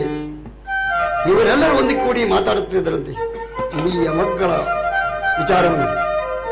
ಸಿಂಹಾಸನದಲ್ಲಿ ಕುಳಿತಿದ್ದಂತ ಯಾವ ಸತ್ಯರಥ ಮಹಾರಾಜರಾದರೂ ಈ ಪಂಡಿತೋತ್ತಮ ಮಾತಾಡ್ತಕ್ಕಂಥ ವಾಯ್ಸು ಅವರ ಕಿವಿ ಬಿದ್ದುಬಿಡ್ತು. ಆ ಕ್ಷಣನೇ ಸ್ವಾಮಿ ಪಂಡಿತೋತ್ತಮರೇ, ನಿಮ್ಮ ಕೈಯಲ್ಲಿರ್ತಕ್ಕಂಥ ಸಂಪುಟ ಯಾವುದು ಎಂಬುದಾಗಿ ಕೇಳಿದ್ದಾರೆ. ಆಗ ಆ ಪಂಡಿತೋತ್ತಮರು ಹೇಳ್ತಾ ಇದ್ದಾರೆ, ಸ್ವಾಮಿ ಇದು ನವಗ್ರಹಗಳ ಸಂಪುಟ. ಏನು ನವಗ್ರಹಗಳ ಸಂಪುಟವೇ? ಓಹೋ, ಒಳ್ಳೆ ಸಮಯ ಒದಗಿಬಿಡ್ತು. ನನಗಾದ್ರೂ ನವಗ್ರಹಗಳ ಸಂಪುಟವನ್ನು ಕೇಳಬೇಕು ಅಂತ ಬಹಳ ದಿನದಿಂದ ಆಸೆ ಇತ್ತು. ಈ ದಿವಸ ಸುದಿನ ಒದಗಿದೆ. ಸ್ವಾಮಿ ಪಂಡಿತೋತ್ತಮರೇ, ಇದೋ ನಿಮ್ಮಲ್ಲಿ ಕರೆ ಮುಗಿದು ಬೇಡಿಕೊಳ್ಳುತ್ತೇನೆ. ನೀವಾದರೂ ಒಬ್ಬೊಬ್ಬರಾಗಿ ಎದ್ದು ನಿಂತು ಒಂದೊಂದು ಗ್ರಹದ ವಿಚಾರವನ್ನು ಸಾಂಗೋಪಾಂಗವಾಗಿ ನನಗೆ ತಿಳಿಸಿ. ಅದು ಅಲ್ಲದೆ ಈ ಗ್ರಹಗಳಲ್ಲಿ ಯಾವ ಗ್ರಹ ಬಲಶಾಲಿ, ಆದ್ದರಿಂದ ಈ ನಮ್ಮ ಭೂಲೋಕದ ಜನರಿಗೆ ಯಾವ ರೀತಿ ಫಲ ಸಿಗ್ತದೆ ಆ ವಿಚಾರವನ್ನು ನನ್ನೊಡನೆ ಜಾಗೃತಿಯಾಗಿ ತಿಳಿಸುವುದಾಗಿ ಯಾವ ಸತ್ಯ ಮಹಾರಾಜ ಕೇಳಿದ್ದಾರೆ. ಆಗ ನಾವು ಪಂಡಿತೋತ್ತಮರು ಹೇಳ್ತಾ ಇದ್ದರಂತೆ, ಅಪ್ಪ ಸತ್ಯವ್ರತ ಮಹಾರಾಜ, ನವಗ್ರಹಗಳ ವಿಚಾರವನ್ನು ತಿಳಿಯಬೇಕಾದ್ರೆ ಭಯ ಭಕ್ತಿ ನಯ ಗಿರಿ ಇರಬೇಕಪ್ಪ. ಇದರಿಂದ ನಿನಗೆ ಉದ್ರೇಕ ಉಂಟಾಗಬಹುದು, ಕೋಪನು ಬರ್ಬೋದು, ಶಾಂತಿನೂ ಬರ್ಬೋದು. ಅದಕ್ಕೋಸ್ಕರ ನೀನು ತದೇಕ ಚಿತ್ತದಿಂದ ಶಾಂತಿ ಸಮಾನದಿಂದ ನವಗ್ರಹ ವಿಚಾರವನ್ನು ಕೇಳಬೇಕಪ್ಪ ಎಂಬುದಾಗಿ ಮೊದಲನೇ ಪಂಡಿತೋತ್ತಮರಾದರೂ ಎದ್ದು ನಿಂತು ಆ ಒಂದನೇ ಗ್ರಹವಾಗಿರ್ತಕ್ಕಂಥ ಆ ಸೂರ್ಯದೇವರ ವಿಚಾರವನ್ನು ಹೇಳಕ್ಕೆ ಪ್ರಾರಂಭ ಮಾಡಿದ್ದಾರೆ. ಯಾವ ರೀತಿ ಹೇಳ್ತಾ ಇದ್ದಾರೆ ಅಂದ್ರೆ ಮುಂದೆ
ಶಂಕರಾದಯ ಶರ್ಮರಂತ ಎದ್ದು ನಿಂತು ಭಗವಾನ್ ಭಾಸ್ಕರ ಸೂರ್ಯ ದೇವರ ವಿಚಾರವನ್ನು ಹೇಳ್ತಾ ಇದ್ದಾರಂತೆ.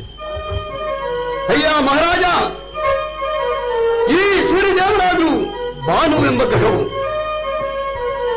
ಅಲ್ಲದೆ ಮರೀಚನ ಬ್ರಹ್ಮನ ಮಗ ಕಶ್ಯಪ ಬ್ರಹ್ಮ. ಈ ಕಶ್ಯಪ ಬ್ರಹ್ಮನ ಮಗನೇ ಈ ಸೂರ್ಯ ದೇವರು. ಅಯ್ಯ, ಈ ಸೂರ್ಯ ದೇವರಾಜು 87 ಕೋಟಿ ಜೀವರಾಶಿಗಳಿಗೂ ಸಹ ಕಾಂತಿಯನ್ನು ಕೊಡ್ತಾರಂತೆ ನೋಡಿ. ಅದು ಅಲ್ಲದೆ ಗ್ರಹಗಳಿಗೆಲ್ಲ ರಾಜನೆಂಬ ಅಧಿಪತ್ಯವನ್ನು ಪಡೆದಿದ್ದಾರೆ. ಯಾರು? ಸೂರ್ಯದೇವರು. ಈತನಾದರೂ ಭಾನು, ದಿವಾಕರ, ಭಾಸ್ಕರ ಹೀಗೆ ಹಲವಾರು ನಾಮಾಂಕಿತಗಳಿಂದ ಕೊಡಿರ್ತಕ್ಕಂಥ ಸೂರ್ಯದೇವರು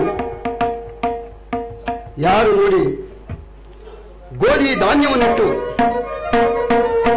ಬಿಳಿಯಕದ ಪತ್ರೆಯನ್ನಿಟ್ಟು, ಕೆಂಪು ವರ್ಣದ ಬಟ್ಟೆಯನ್ನಿಟ್ಟು ಯಾರು ಭಯಭಕ್ತಿಯಿಂದ ಈ ಸೂರ್ಯ ದೇವರ ಪೂಜೆಯನ್ನು ಮಾಡ್ತಾರೋ ಅಂತವರಿಗೆ ಸಕಲ ಐಶ್ವರ್ಯವನ್ನು ಕೊಟ್ಟು ಕಾಪಾಡ್ತಾನಂತೆ ನೋಡಪ್ಪ ಸೂರ್ಯದೇವ. ಅದು ಅಲ್ಲದೆ ಸೂರ್ಯದೇವರಾದರೂ ಬೆಳಗಿನ ಕಾಲದಲ್ಲಿ ಉದಯಿಸಬೇಕಾದರೆ ಬ್ರಹ್ಮ ಸ್ವರೂಪಿಯಾಗಿರು, ಮಧ್ಯಾಹ್ನ ಕಾಲದಲ್ಲಿ ರುದ್ರ ಸ್ವರೂಪಿಯಾಗಿ ಅಂದರೆ ಈಶ್ವರ ಸ್ವರೂಪಿಯಾಗಿರು, ಸಾಯಂಕಾಲದ ವೇಳೆಯಲ್ಲಿ ವಿಷ್ಣು ಸ್ವರೂಪಿಯಾಗಿಯೂ ಚಲಿಸ್ತಾನಂತೆ. ಅದು ಅಲ್ಲದೆ ಈ ಸೂರ್ಯದೇವರಿಗಾದರೂ ನಮಸ್ಕಾರ ಪ್ರಿಯ ಅಂದ್ರೆ ಬಹಳ ಇಷ್ಟ ಅಂತ ನಮಸ್ಕಾರ ಮಾಡೋದಂತೆ. ಆದುದರಿಂದ ಈ ಭೂಲೋಕದ ಮಾನವರು ಯಾರು ಪ್ರಾತಃ ಕಾಲದಲ್ಲಿ ಇದ್ದು ಸಂಧ್ಯಾವಂದನೆಗಳನ್ನು ಮಾಡಿ ಭಯ ಭಕ್ತಿ ನಯಾವಿನಿಂದ ಆ ಮಹಾನ್ ಭಾವನಾಗಿರ್ತಕ್ಕಂಥ ಸೂರ್ಯದೇವರ ಪೂಜೆಯನ್ನು ಮಾಡಿ ಯಾರು 2 ಕೈಯನ್ನು ಜೋಡಿಸಿ ಸೂರ್ಯ ದೇವರಿಗೆ ನಮಸ್ಕಾರವನ್ನು ಮಾಡ್ತಾರೋ ಅಂತವರಿಗೆ ಸಹಸ್ರಾರು ವರ್ಷಗಳಿಂದ ಕಾಡ್ತಕ್ಕಂಥ ದಟ್ಟ ದರಿದ್ರನ್ನು ಹೋಗಲ ಮಾಡಿಬಿಡ್ತಾರೆ ಯಾರು? ಸೂರ್ಯದೇವರು. ಅದಕ್ಕೋಸ್ಕರ ನೀನು ಸಹ ಭಯಭಕ್ತಿ ನಯ ವಿನಯಗಳಿಂದ ಆ ಸೂರ್ಯದೇವರ ಪೂಜೆಯನ್ನು ಮಾಡಬೇಕು ಎಂಬುದಾಗಿ ಹೇಳಿದ್ದಾರೆ ನೋಡಿ. ಯಾರು? ಮೊದಲನೇ ಬ್ರಾಹ್ಮಣೋತ್ತಮರು. ಯಾವ ರತ್ನ ಸಿಂಹಾದ ಮೇಲೆ ಕುಳಿತಕ್ಕಂಥ ಸತ್ರದ ಮಹಾರಾಜರಾದರೂ ಎದ್ದು ಆ ಸೂರ್ಯದೇವರ ಪೂಜೆಯನ್ನು ಯಾವ ರೀತಿ ಮಾಡ್ತಾ ಇದ್ದಾರೆ? ಸೂರ್ಯದೇವರ ಪೋಲೋರ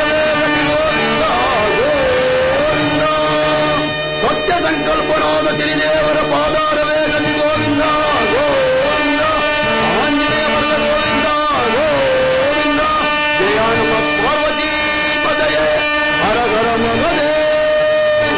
ನೋಡಿ, ಪಂಡಿತೋತ್ತಮ ಹೇಳಿದಂತೆ ಭಯಭಕ್ತಿ ನಯ ವಿನಿಂದ ಸೂರ್ಯದೇವರ ಪೂಜೆಯನ್ನು ಮಾಡಿದ್ದಾರೆ. ಅಯ್ಯ ಬ್ರಾಹ್ಮಣೋತ್ತಮರೇ, ನೀವು ಹೇಳಿದ ರೀತಿಯಲ್ಲೇ ನಾನು ಸೂರ್ಯದೇವರ ಭಯಭಕ್ತಿ ನಯ ವಿನಿಂದ ಪೂಜೆ ಮಾಡಿದ್ದೇನೆ. ಇನ್ನು ಎರಡನೇ ಗ್ರಹದ ವಿಚಾರವನ್ನು ತಿಳಿಸಿ ಎಂಬುದಾಗಿದ್ದಾರೆ. ಆ ಎರಡನೇ ಗ್ರಹ ಪಂಡಿತೋತ್ತಮರಾದರು ಸದಾಶಿವ ಶರ್ಮರು ಎದ್ದು ನಿಂತು ಆ ಎರಡನೇ ಗ್ರಹದ ಚಂದ್ರದೇವನ ವಿಚಾರವನ್ನು ಹೇಳ್ತಾ ಇದ್ದಾರೆ. ಯಾವ ರೀತಿ ಹೇಳ್ತಾ ಇದ್ದಾರೆ?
ಚಂದ್ರದೇವನ ವಿಚಾರವನ್ನು ಹೇಳ್ತಾ ಇದ್ದೇನೆ.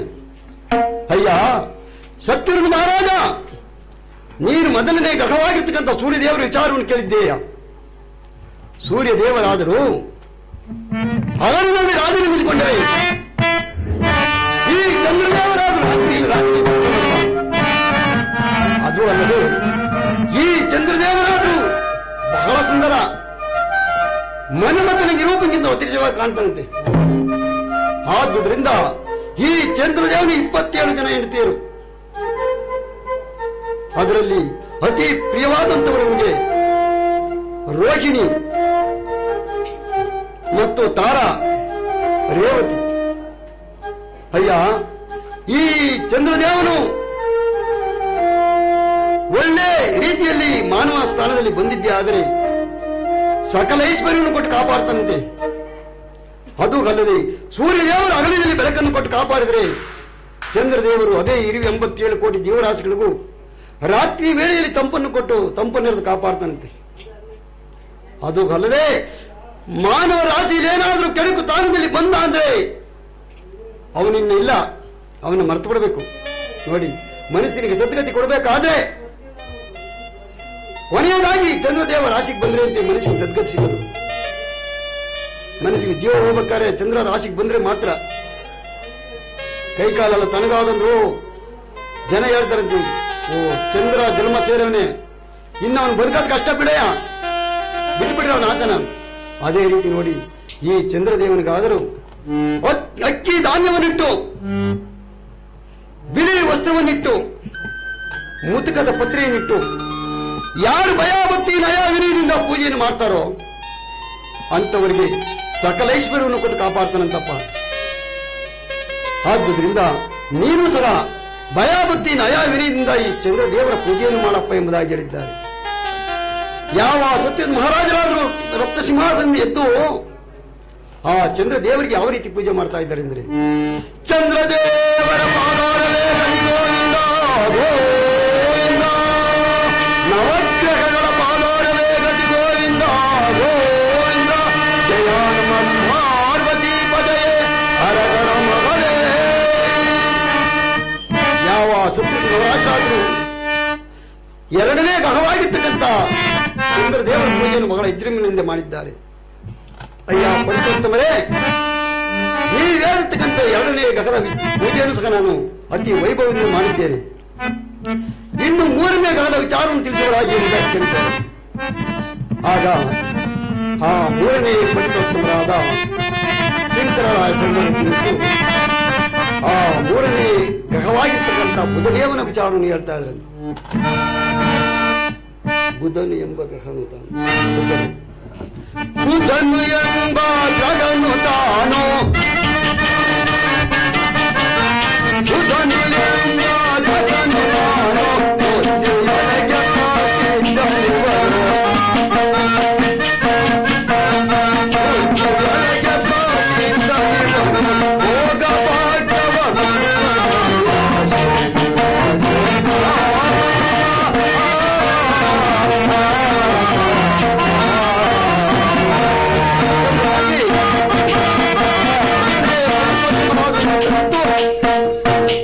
ಬುದ್ಧಿದೇವನ ವಿಚಾರ ಹೇಳ್ತಾ ಇದ್ರಂತೆ. ಅಯ್ಯ ಮಹಾರಾಜ, ಈ ಬುದ್ಧದೇವನಾದ್ರೂ ಬುದ್ಧಿಯಲ್ಲಿ ಬಹಳ ಚಾತುರ್ಯ, ಅದು ಅಲ್ಲದೆ ಮಾನವನು ಕಾಡ್ತಕ್ಕಂಥವನಲ್ಲ ಈ ಬುದ್ಧದೇವ, ಬಹಳ ಸೌಮ್ಯವಾದ ಗ್ರಹ. ನೋಡಿ, ಮಾನವನಿಗೆ ಮನುಷ್ಯನಿಗೆ ಬುದ್ಧಿ ಇಲ್ಲ ಅಂದ್ರೆ ಹುಚ್ಚಿನ ಆಡ್ತಾನಂತೆ. ಅವನಿಗೆಲ್ಲೂ ಬೆಲೆ ಇಲ್ಲ, ಸನ್ಮಾನಗಳಿಲ್ಲ, ಯಾವ ಸಭೆಗೆ ಹೋದ್ರೂ ಅವನು ಗೌರವ ಇಲ್ಲ. ಏನಾದ್ರೂ ಈ ಬುದ್ಧದೇವರು ಕೆಳಕ ಸ್ಥಾನ ಜನಿಸ್ಬಿಟ್ರೆ ಮಾನವನಿಗಿಂತ ಕಾಟ ಕೊಡ್ತಾನಂತೆ. ಅದೇ ಒಳ್ಳೆ ಸ್ಥಾನದಲ್ಲಿ ಏನೇ ಜನಿಸ್ಬಿಟ್ರೆ ಅವನಿಗೆ ಒಳ್ಳೆ ಬುದ್ಧಿ, ಬುದ್ಧಿಯಲ್ಲಿ ಬಹಳ ಚಾತುರ್ಯ. ಈ ತರ ಬುಧದೇವನಿಗಾದರೂ ಮಾನವನ ಒಳ್ಳೆ ರಾಶಿಯಲ್ಲಿ ಜನಿಸಬೇಕಾದ್ರೆ ಬುಧದೇವನಿಗೆ ಉದ್ದಿನ ಕಾಳನ್ನಿಟ್ಟು, ಉತ್ರಾಣಿ ಪತ್ರೆಯನ್ನಿಟ್ಟು, ಯಾರು ಬಿಳಿ ವಸ್ತ್ರವನ್ನಿಟ್ಟು, ಯಾರು ಭಯಭಕ್ತಿ ನಯ ವಿನಯದಿಂದ ಈ ಬುದ್ಧದೇವನ ಪೂಜೆಯನ್ನು ಮಾಡ್ತಾರೋ ಅಂಥವರಿಗೆ ಸಕಲ ಸೌಭಾಗ್ಯವನ್ನು ಕೊಟ್ಟು ಕಾಪಾಡ್ತಾನಪ್ಪ. ಆದುದರಿಂದ ನೀನು ಸಹ ಈ ಬುದ್ಧದೇವರ ಪೂಜೆಯನ್ನು ಮಾಡು.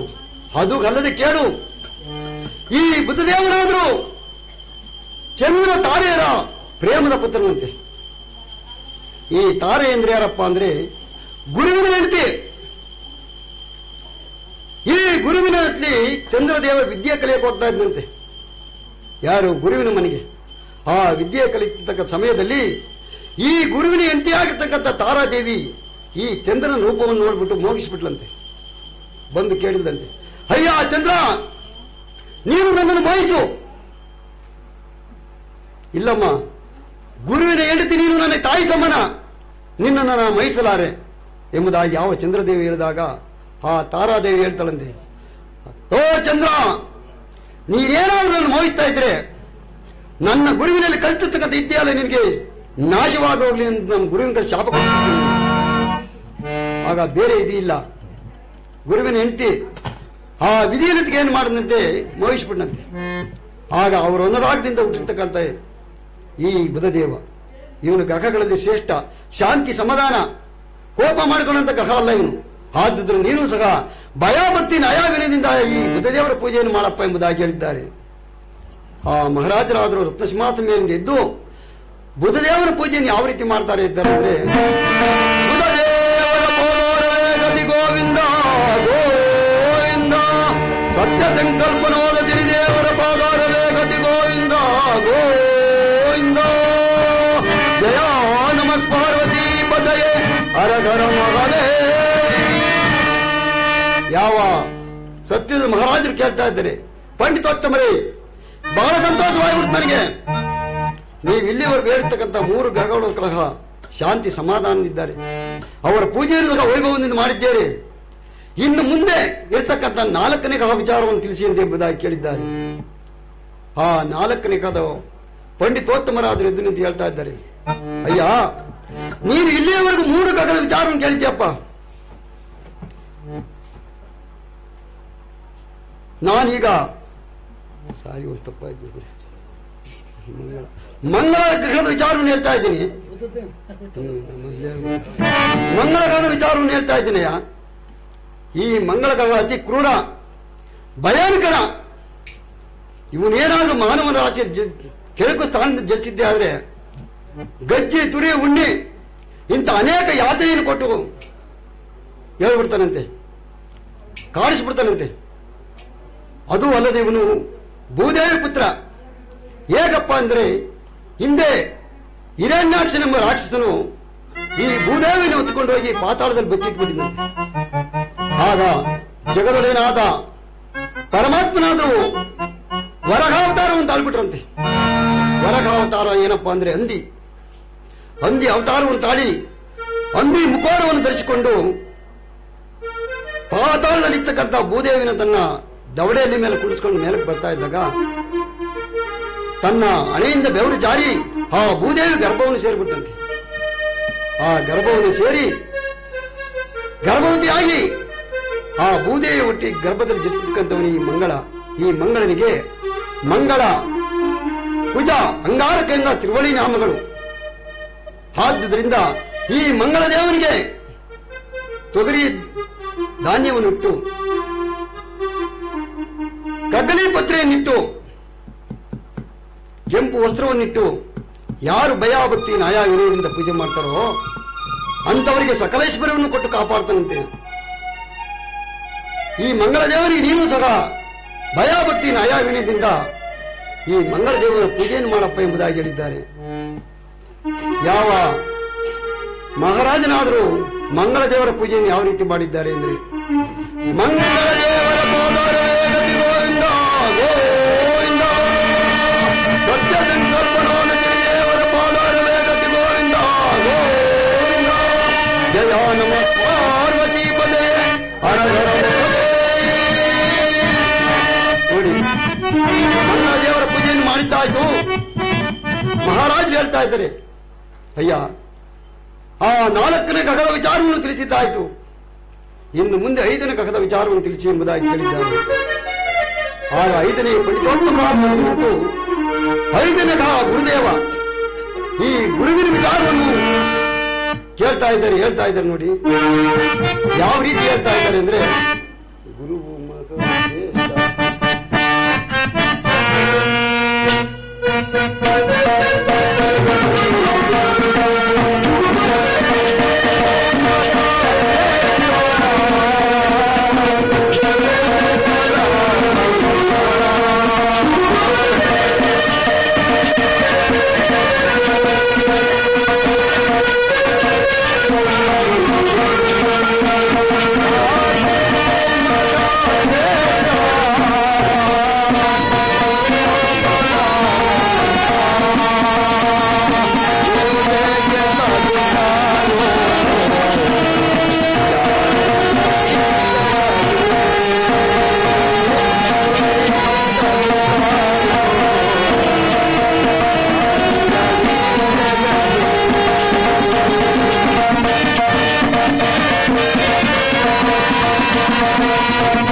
ದಶರಥ ಮಹಾರಾಜ, ನೀನು ಇಲ್ಲಿಯವರೆಗೂ 4 ಗ್ರಹಗಳ ವಿಚಾರವನ್ನು ತಿಳ್ಕೊಂಡಿದ್ದೀಯ.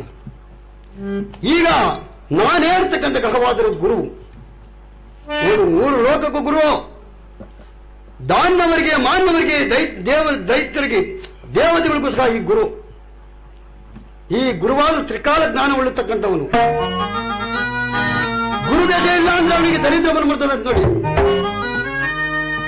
ಮನುಷ್ಯನಿಗೆ ಗುರುದಶೆ ಇದ್ರೇನೆ ಅವನು ಏನ್ ಮಾಡಕ್ಕಾಗದು ನೋಡಿ. ವಿದ್ಯೆ ಕಲಿಬೇಕಾಗ್ಲಿ, ಬುದ್ಧಿ ಕಲಿಬೇಕಾಗ್ಲಿ, ಮನೆ ಕಟ್ಟಬೇಕಾಗ್ಲಿ, ಜಮೀನು ಕೊಡಬೇಕಾಗ್ಲಿ, ಒಂದು ಕೆಲಸ ಸಿಗ್ಬೇಕಾಗ್ಲಿ, ಆ ಗುರುದೇವರ ಕೃಪೆ ಇರ್ಬೇಕಂತೆ. ಈ ಗುರುದೇವರ ಕೃಪೆ ಇಲ್ಲ ಅಂದ್ರೆ ಅವನು ಏನು ಮಾಡಕ್ಕಾಗಲ್ಲ, ದಟ್ಟ ದರಿದ್ರ. ಆದುದರಿಂದ ಈ ಗುರುದೇವರಿಗೆ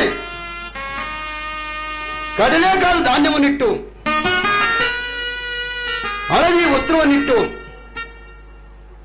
ಯಾರು ಔದಂಬರ ಪತ್ರೆ ಅಂದ್ರೆ ಅರಳಿ ಪತ್ರೆಯನ್ನಿಟ್ಟು, ಯಾರು ಭಯ ಭಕ್ತಿ ನಯ ವಿನಯದಿಂದ ಈ ಗುರುದೇವರ ಪೂಜೆಯನ್ನು ಮಾಡ್ತಾರೋ ಅಂತವರಿಗೆ ಗುರುದೇವರಾದ್ರೂ ಸಕಲ ಐಶ್ವರ್ಯವನ್ನು ಕೂಡ ಕಾಪಾಡ್ತಾರಪ್ಪ.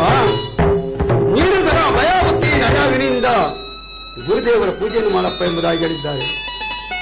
ಯಾವ ಮಹಾರಾಜರಾದರೂ ರತ್ನ ಸಿಂಹಾಸನದ ಮೇಲೆ ಎದ್ದು ಕುಂತ್ಕೊಂಡು ಹೇಳ್ತಾರೆ, ಹೌದು ಪೂಜ್ಯರೇ, ನಗರೋಲಾಧಿಕಮೆಂಬಂತೆ ಪ್ರತಿಯೊಬ್ಬ ಮನುಷ್ಯನೂ ಸಹ ಗುರುದೇವರ ಕೃಪೆ ಇದ್ದೇ ಇರಬೇಕು.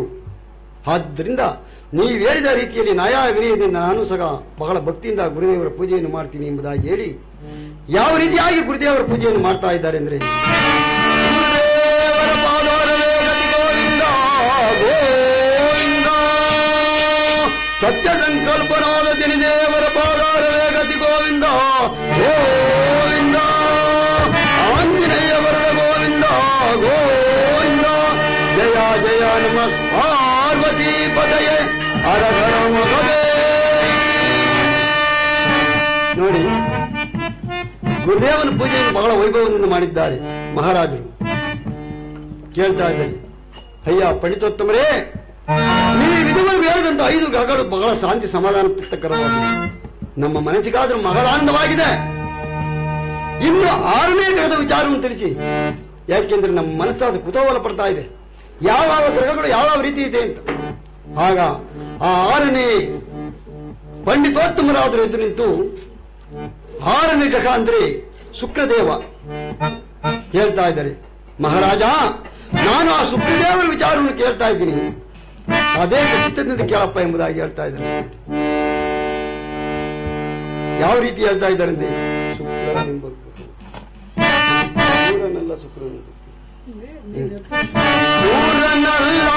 ಶುಕ್ರನಿವನು ಪರಮಾರ್ಥ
ಮಹಾರಾಜ, ನೀವು ಹೇಳಿರ್ತಕ್ಕಂಥ 5 ಗ್ರಹದ ವಿಚಾರವಾಗಿರಲಪ್ಪ.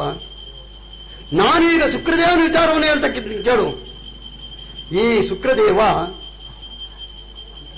ದೈತ್ಯರು ಅಂದರೆ ರಾಕ್ಷಸರಿಗೆ ಈ ಶುಕ್ರದೇವ ಗುರು. ದೈತ್ಯರೆಲ್ಲ ಸೇರಿ ಶುಕ್ರದೇವನಿಗೆ ಪೂಜೆ ಮಾಡ್ತಾರೆ. ಈ ಶುಕ್ರದೇವರಾದರೂ ಮಾನವರಿಗೆ ಕೆಡಕನ್ನು ಮಾತ್ರ ಬಯಸಲ್ಲ ಅಂತ ನೋಡಿ. ಶುಕ್ರದೇವ ಯಾವತ್ತು ಮಾನವರಿಗೆ ಕೆಡಕನ್ನು ಬಯಸಲ್ಲಂತೆ. ಈ ಶುಕ್ರದೇವ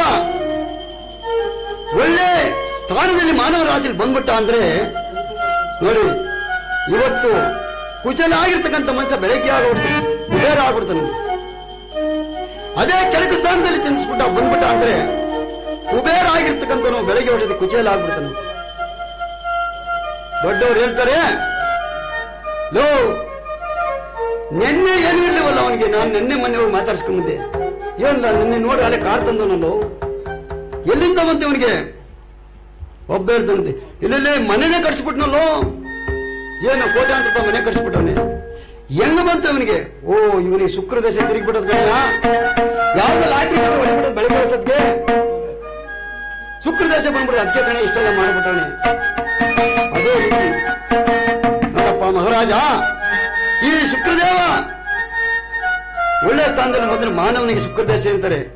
ಅದಕ್ಕೋಸ್ಕರ ನೀನು ಸಹ ಈ ಶುಕ್ರದೇವನಿಗೆ ಅವರೇ ಕಾಳು ಧಾನ್ಯವನ್ನಿಟ್ಟು, ಅಕ್ಕಿ ಪತ್ರೆಯನ್ನಿಟ್ಟು, ಪಂಚವರ್ಣದ ಬಟ್ಟೆಯನ್ನಿಟ್ಟು, ಭಯ ಭಕ್ತಿ ನಯ ವಿನಯದಿಂದ ಸಹ ಈ ಶುಕ್ರದೇವರ ಪೂಜೆಯನ್ನು ಮಾಡಪ್ಪ. ನಿನಗೆ ಸಕಲ ಇಷ್ಟಾರ್ಥವನ್ನು ಸಹ ಸಿದ್ಧಿಸ್ತಾನೆ ಇವನು. ಆದ್ದರಿಂದ ಭಯ ಭಕ್ತಿಯಿಂದ ಶುಕ್ರದೇವರ ಪೂಜೆಯನ್ನು ಮಾಡು ಎಂಬುದಾಗಿ ಹೇಳಿದ್ದಾರೆ. ಈ ಕಡೆ ಸತ್ಯರದ ಮಹಾರಾಜರಾದರು ಹೊತ್ತ ಸಿಂಹಾಸನ ಮೇಲಿಂದ ಎದ್ದು ಆ ಶುಕ್ರದೇವರ ಪೂಜೆಯನ್ನು ಯಾವ ರೀತಿ ಮಾಡ್ತಾ ಇದ್ದಾರೆ ಅಂದ್ರೆ, ಶುಕ್ರದೇವರ ಪಾದೋರವೇಗತಿ ಗೋವಿಂದ ಗೋವಿಂದ, ನವಗ್ರಹಗಳ ಪಾದೋರವೇಗತಿ ಗೋವಿಂದ ಗೋವಿಂದ, ಜಯ ನಮಃ ಪಾರ್ವತಿ ಪದಯೇ ಹರಗರ ಮಗಳೇ. ನೋಡಿ, ಆ ಶುಕ್ರದೇವರ ಪೂಜೆಯನ್ನು ಬಹಳ ವೈಭವದಿಂದ ಮಾಡಿಬಿಟ್ರು. ಮಹಾರಾಜ ಕೇಳ್ತಾ ಇದ್ದಾರೆ, ಪೂಜ್ಯರೇ 6 ಗ್ರಹದ ವಿಚಾರವನ್ನು ತಿಳ್ಕೊಂಡು ನನಗೆ ಬಹಳ ಸಂತೋಷ ಆಗಿದೆ, ಇನ್ನು ಮುಂದೆ 7ನೇ ಗ್ರಹದ ವಿಚಾರವನ್ನು ತಿಳಿಸಿ. ಯಾಕೆಂದ್ರೆ ಮಹಾರಾಜನ ಕುತೂಹಲ ಆಗ್ತಾ ಇದೆ. ಆಗ ನೋಡಿ, ಕಥಾ ಪ್ರಾರಂಭ ಇರುವುದರಿಂದ ಈಗ 8 ಮತ್ತು 9ನೇ ಗ್ರಹದ ವಿಚಾರವನ್ನು ಹೇಳಿ ಆ ಪರಮಾತ್ಮನ ಕೃಪೆಯನ್ನು ತದನಂತರ ಹೇಳೋಣ ಎಂಬುದಾಗಿ ಈಗ ರಾಹು ಕೇತುಗಳ ವಿಚಾರವನ್ನು ಹೇಳ್ತಾ ಇದ್ದೀನಿ.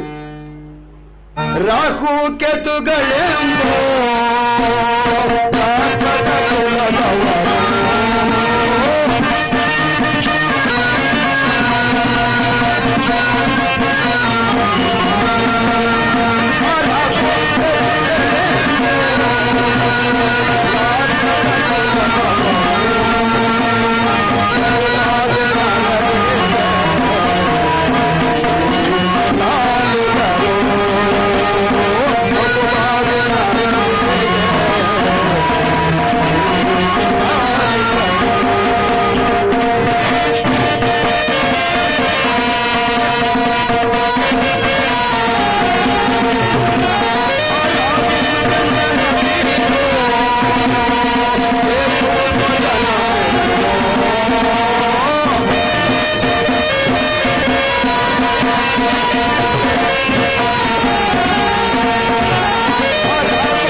ಆ ರಾಹು ಕೇತುಗಳೆಂಬ ವಿಚಾರ ಹೇಳ್ತಾ ಇದ್ದಾರೆ. ಅಯ್ಯ ಮಹಾರಾಜ, ಈ ರಾಹು ಕೇತುಗಳಂದ್ರೆ ಬಹಳ ಕ್ರೂರವಾಗಿರ್ತಕ್ಕಂಥ ಗ್ರಹಗಳು. ಇವ್ರು ಯಾರಪ್ಪ ಅಂದ್ರೆ ಕಾರಣಾಂತರದಿಂದ ಜಗದೊಡೆಯನಾಗಿರ್ತಕ್ಕಂಥ ಪರಮಾತ್ಮನಾದರೂ ಮೋಹಿನಿ ಅವತಾರವನ್ನು ಸಹ ತಾಳಿ ಸಂಹರಿಸಿದಾಗ ರಾಹು ಕೇತುಗಳೆಂಬ ಗ್ರಹವಾದರು. ಈ ರಾಹು ಕೇತುಗಳಿಗೆ ಮಾನವನ ರಾಶಿಯಲ್ಲಿ ಕೆಳಕು ಸ್ಥಾನದಿಂದ ಜನಿಸಿದ್ದೇ ಆದರೆ ಅನೇಕ ಯಾತನೆಯನ್ನು ತಂದಿಟ್ಟುಬಿಡ್ತಾರಂತೆ ಇರ್ತಾರಂತವ್ರು. ನೋಡಿ, ಮದುವೆ ಆಗಲ್ಲ, ಮಕ್ಕಳಿದ್ದರು ಮಕ್ಕಳಾಗಲ್ಲ, ಆಸ್ತಿ ಕೊಡಕ್ಕಾಗಲ್ಲ, ಮನೆ ಕಟ್ಟಕ್ಕಾಗಲ್ಲ. ಗ್ರಹಚಾರದ ಮೇಲೆ ಗ್ರಹಚಾರ ಇವರು ಬಹಳ ಸಾಮಾನ್ಯ ತರಲ್ಲ. ಅದರಲ್ಲೂ ಮಾನವರಿಗೆ ಬಹಳ ಕಷ್ಟ ಕೊಡ್ತಾರಂತೆ. ಆದುದರಿಂದ ಈ ರಾಹು ಕೇತುಗಳಿಗೆ ಹುರುಳಿಕಾಳು ಮತ್ತು ಹೆಸರು ಕಾಳು ಮತ್ತು ದರ್ಬೆ ಗರಿಕೆ ಇಟ್ಟು ಪಂಚವರ್ಣದ ಬಟ್ಟೆ ಅಂದ್ರೆ ತರ ಬಟ್ಟೆಯನ್ನಿಟ್ಟು ಇವರಿಗೆ ಯಾರು ಪೂಜೆ ಮಾಡ್ತಾರೋ ಅಂತವರಿಗೆ ಸಕಲ ಐಶ್ವರ್ಯವನ್ನು ಕೊಟ್ಟು ಕಾಪಾಡ್ತಾರಂತಪ್ಪ. ಅದು ಅಲ್ಲದೆ ಇವರ ಜನ್ಮ ನಕ್ಷತ್ರವನ್ನು ಸಹ ಹೇಳ್ತೀನಿ ಕೇಳ ಎಂಬುದಾಗಿ ಹೇಳಿದ್ದಾರೆ. ಹಿಂದೆ ವಿದ್ಯಾಧರಿ ಎಂಬ ಒಬ್ಬ ಗಾಂಧರ್ವ ಕನ್ಯೆಯು ಜಗನ್ಮಾತೆಯಾದ ಪಾರ್ವತಿ ದೇವಿಯನ್ನು ಕುರಿತು ತಪಸ್ಸನ್ನು ಮಾಡ್ತಾ ಇದ್ರಂತೆ. ಅನೇಕ ವರ್ಷಗಳ ಕಾಲ ತಪಸ್ಸನ್ನು ಮಾಡಿದ್ದಾಳೆ. ಈ ತಪಸ್ಸಿಗೆ ಮೆಚ್ಚಿ ಪ್ರತ್ಯಕ್ಷಳಾಗಿ ಜಗನ್ಮಾತೆಯಾದ ಪಾರ್ವತಿ ದೇವಿಯಾದರೂ ಒಂದು ಕನಕ ಪುಷ್ಪಮಾಲೆಯನ್ನು ಕೊಟ್ಲಂತೆ. ಅಮ್ಮ ವಿದ್ಯಾಧರೆ, ಈ ಕನಕ ಪುಷ್ಪಮಾಲೆ ಯಾರ ಕೊರನಲ್ಲಿರುತ್ತದೋ ಅವರಿಗೆ ಯಾವ ಕುಂದು ಕೊರತೆ ಇರಲ್ಲ, ನಮ್ಮ ಸಕಲ ಐಶ್ವರ್ಯ ಸಿದ್ಧಿ ಆಗ್ತಾ ಇರ್ತದೆ ಎಂಬುದಾಗಿ ಕೊಟ್ಟಿದ್ದಾಳೆ.